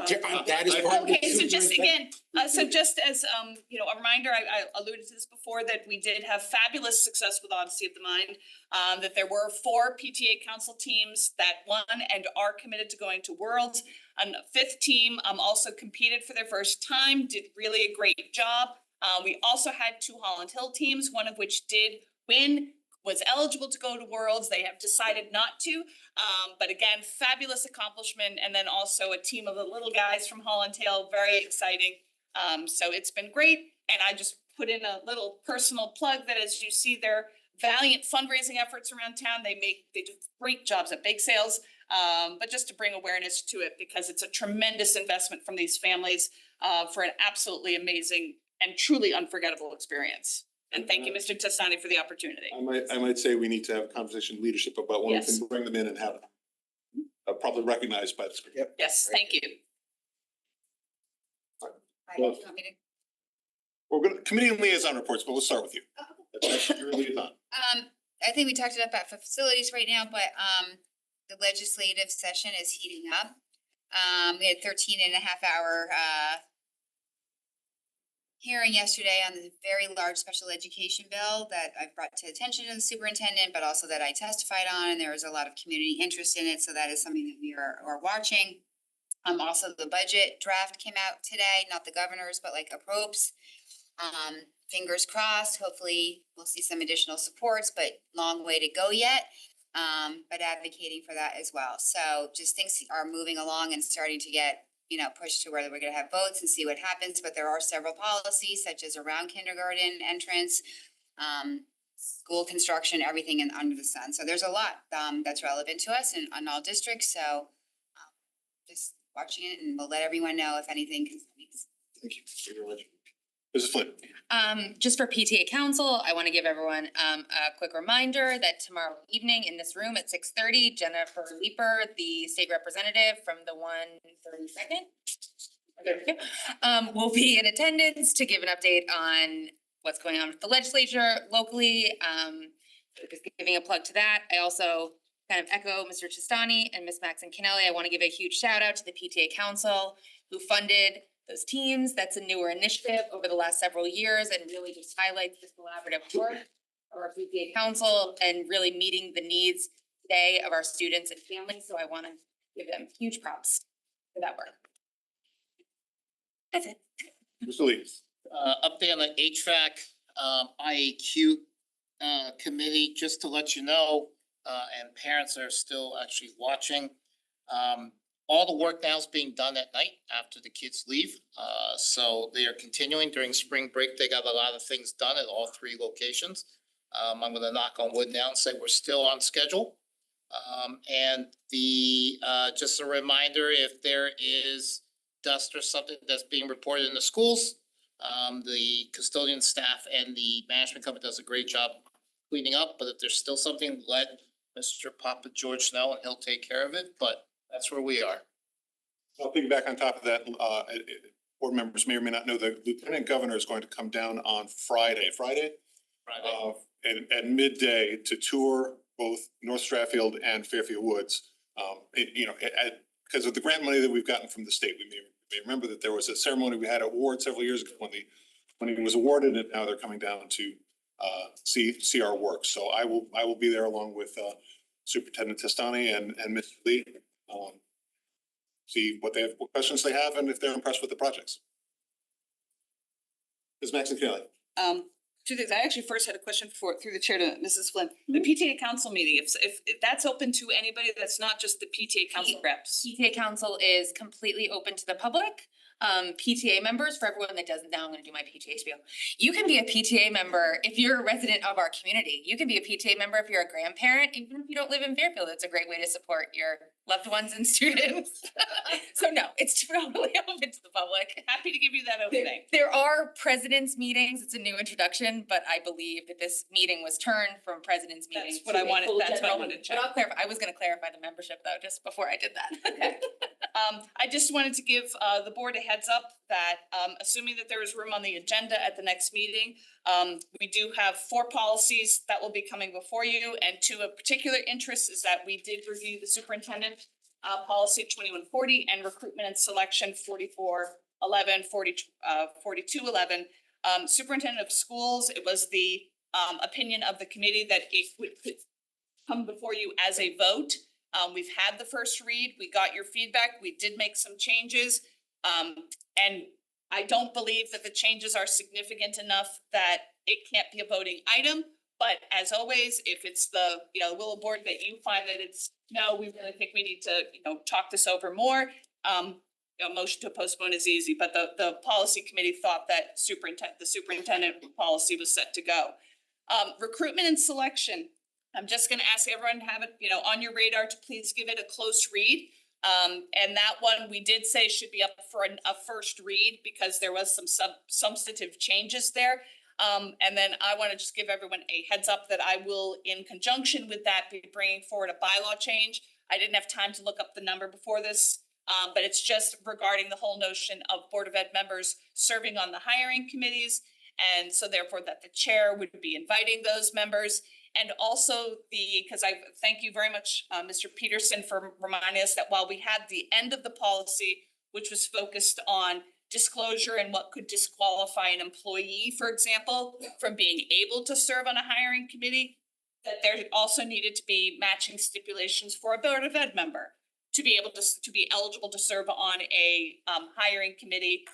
So again, I'm not trying to get into the discussion of it now, but I just wanted to explain that's the bylaw that I'll be might cross to, I don't know yet, that I will be bringing before you. And I just think it's important that it be done in conjunction with the first read. So it's a bylaw first read and doing it in conjunction with the recruitment and selection first read, although they might not be next to each other on the agenda. I just wanted to give everybody that heads up. Any other committee or liaison reports? Last thing before we end. Tomorrow is Admin Professionals Day. I want to just give a big shout out to all our admin professionals who make everything work in all our departments and our schools. But I would be remiss if I didn't specifically recognize Meg Brown for all that she does, not only for me, but for all of you here at the table. She is extremely vital to the operations of the district. Indispensable. And to the board. So thank you, Meg. That's very nice. Thank you. Make sure you get Just another open board comment. I didn't know if Mr. Testani wanted to speak to the tech surveys that would be going out. Oh, yeah, thank you. Heads up to the people watching. Yeah, we finalized this morning some surveys that we're gonna send out in the next few days to parents, to teachers, and to students. Dr. Parrish and I worked with our IT director, Marco, just to finalize the questions, try to make them as simple as possible. So we encourage all parents. They're very user-friendly, not to ignore them when you receive them, trying to gather as much information as possible as we then pass that information along to our policy committee and have deeper discussions on how we should proceed. As we're all well aware from research and everything we're learning more and more as time's gone on, our students, our kids are heavily addicted to their phones and social media and everything that goes along with it. I would consider this on the verge of a crisis here in the United States, and that we need to do something soon. So gathering this information as much as possible from everyone so their voices are heard, so that we can make informed decisions based on some of the feedback we get. I think it's gonna be eye-opening. Is it for pre-K 12? The parents, it's gonna go out to everybody. Staff, it's gonna go out to everybody. Students, we're gonna do 6 through 12. And just before the survey goes out, that will be sortable by grade, so like parents will click like either a grade or an elementary, because I will wanna know disaggregated So, level. yeah, so they're gonna be able to choose, it's anonymous. They'll be able to choose the schools that their kids go to and the grades they go to. They'll be able to multiple. Okay, all right. And then there's some simple questions that if you answer yes, fine. If you answer no, it'll trigger some other questions as well. Yeah, so Is there a space for comments? there is a space at the end for some open commentary. Ends up being like Yeah, it's gonna be 30 pages. Yeah, to be I quick. just throw it out there that this is a conversation we've been having for going on at least this entire year. I just think as board members, as we're trying to get a sense of I watched us try and get a sense of 9, And I'm not saying I think that we would be able to address every single comment, but I do think that a sense of comments may be helpful. I think that this is just me as a single board member. I just throw it out there and that it would be helpful to me to have that anecdotal piece as well. I don't know if That's some of just the me. questions are like yes, no. Yeah, I don't know what Other, and then like the little box. Yeah. Where you can fill in versus. Yes. Yeah, we tried to limit how much because it would be just hard to go through, because we're hoping to get a significant number of responses. If there's a space for just small anecdotal comments, I would encourage that, but I don't know the composite of the survey. I just throw it out there. Just for clarity, and I think you answered it, if anyone has multiple students, they're gonna get one and they'll be able to select them all, or they're gonna get separate ones? One that they'll be able to select, so they'll be able to put, I have a child at Burr, Ludlow, Middle, and Ludlow High, say, and then you could put, I have a first, a second, a sixth, and a ninth grade. And it will count them as like 3, 4, whatever amount of. Yeah. Thank you for the You clarity. might wanna fill it out 3 separate times because you might have different answers for 3 different kids that might be in 3 different levels, so you might just wanna fill it 3 Well, that's my question, whether you can do it through one. Like if I. Will the email be tagged and you can only do one response? You can only do one response currently total, okay. It's probably better from a data collection survey that you do 3 separate, but. How do You want it simple. Like you. Yeah, this is just raw data. Right, otherwise you lose interest. I think we can always look at the results too and see whether. Awesome, glad to hear it, that's great, thank you. Any other open board comment? Seeing none, public comment. Mr. McGarry. I'll be very brief. I know it's late. McGarry, Fairfield Education Association. I just wanted to recognize that at the Connecticut Education Association's Representative Assembly on May 9th, Ward Colleen Rodriguez will receive the Humanitarian Award in Recent Immigrant Education and Community Relationships. So we're very proud of Ms. Rodriguez, and we're looking forward to her receiving the award. So just wanted to share that bit of good news with you, and thank you for all your work tonight. And with that, I'll entertain a motion to Okay, adjourn. one more. Oh, I'm sorry. Sorry. I'm not ready to entertain a motion to adjourn. Back to my seat. Laura Vetterman, 106 Blue Ridge Road. I am incredibly concerned about the new development that is continues to happen in the McKinley School District, which I'm sure many here share that sentiment. I do want to point out that based on the information we received tonight, that by 2028-29, we will be over capacity at McKinley. It is possible that the problem will be an issue even earlier since it doesn't express this at a class level. Currently, our first grade is only 5 students away over the cap, and given the influx that we continue to see, it's possible we could hit that sooner. We have 24 full-size classrooms, but based on current enrollment, we're already at 25 classrooms. So we are already maxing out of the space that we have.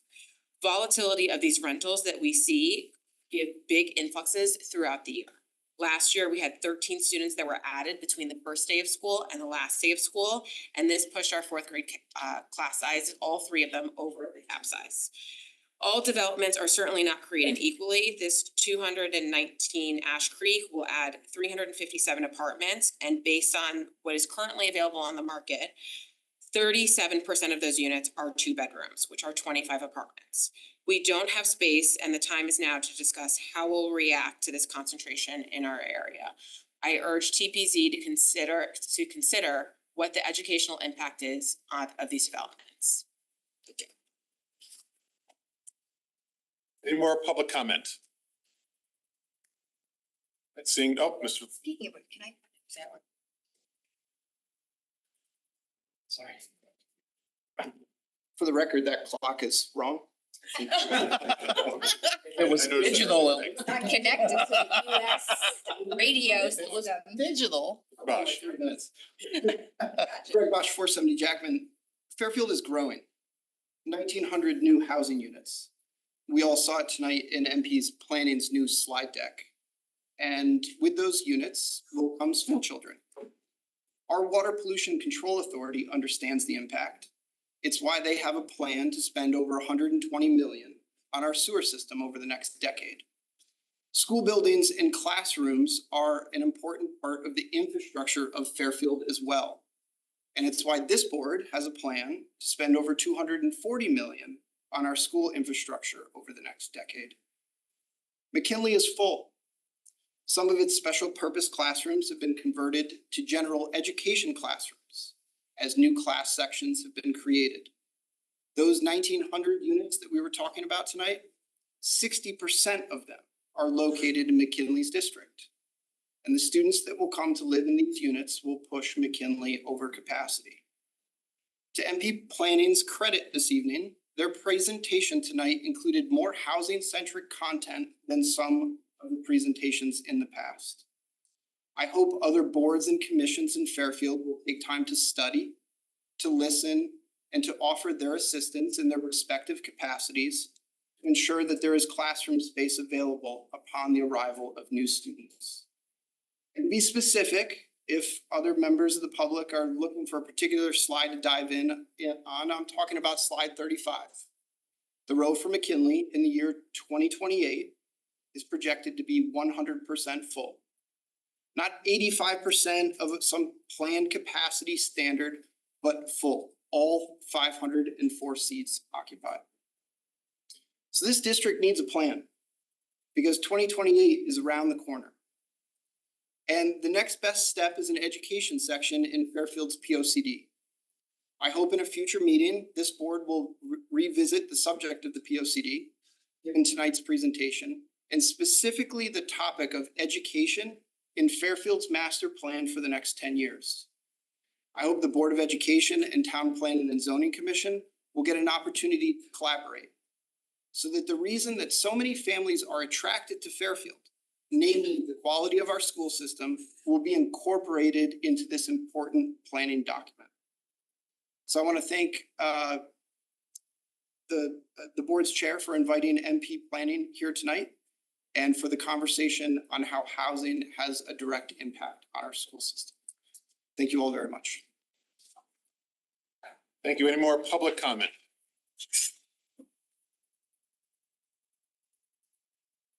Brief, because I know it's late, Lauren Effron, 241 Burr Street. I just want to say that there's a solution. You already voted on it.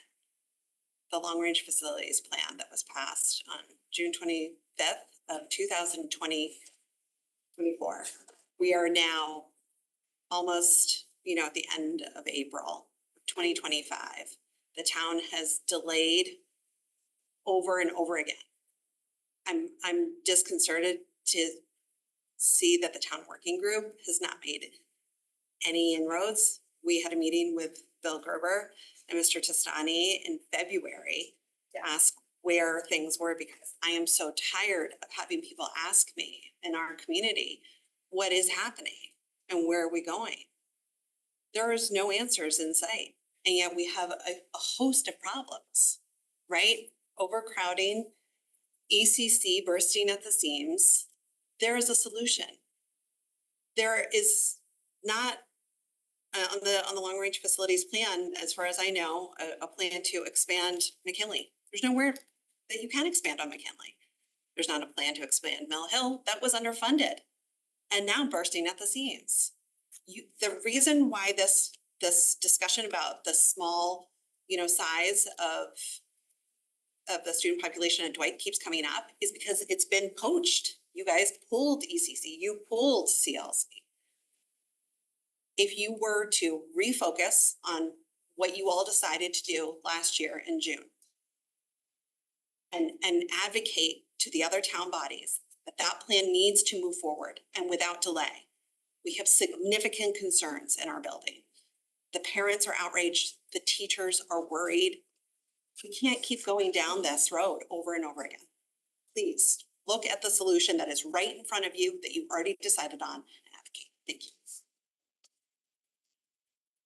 Any other members of the public wish to comment? Once, twice. Seeing none, back to the board. Motion to adjourn. Mr. Lee, seconded by Mrs. Jacobson. All in favor? Vote is unanimous. Thank you very much, everyone.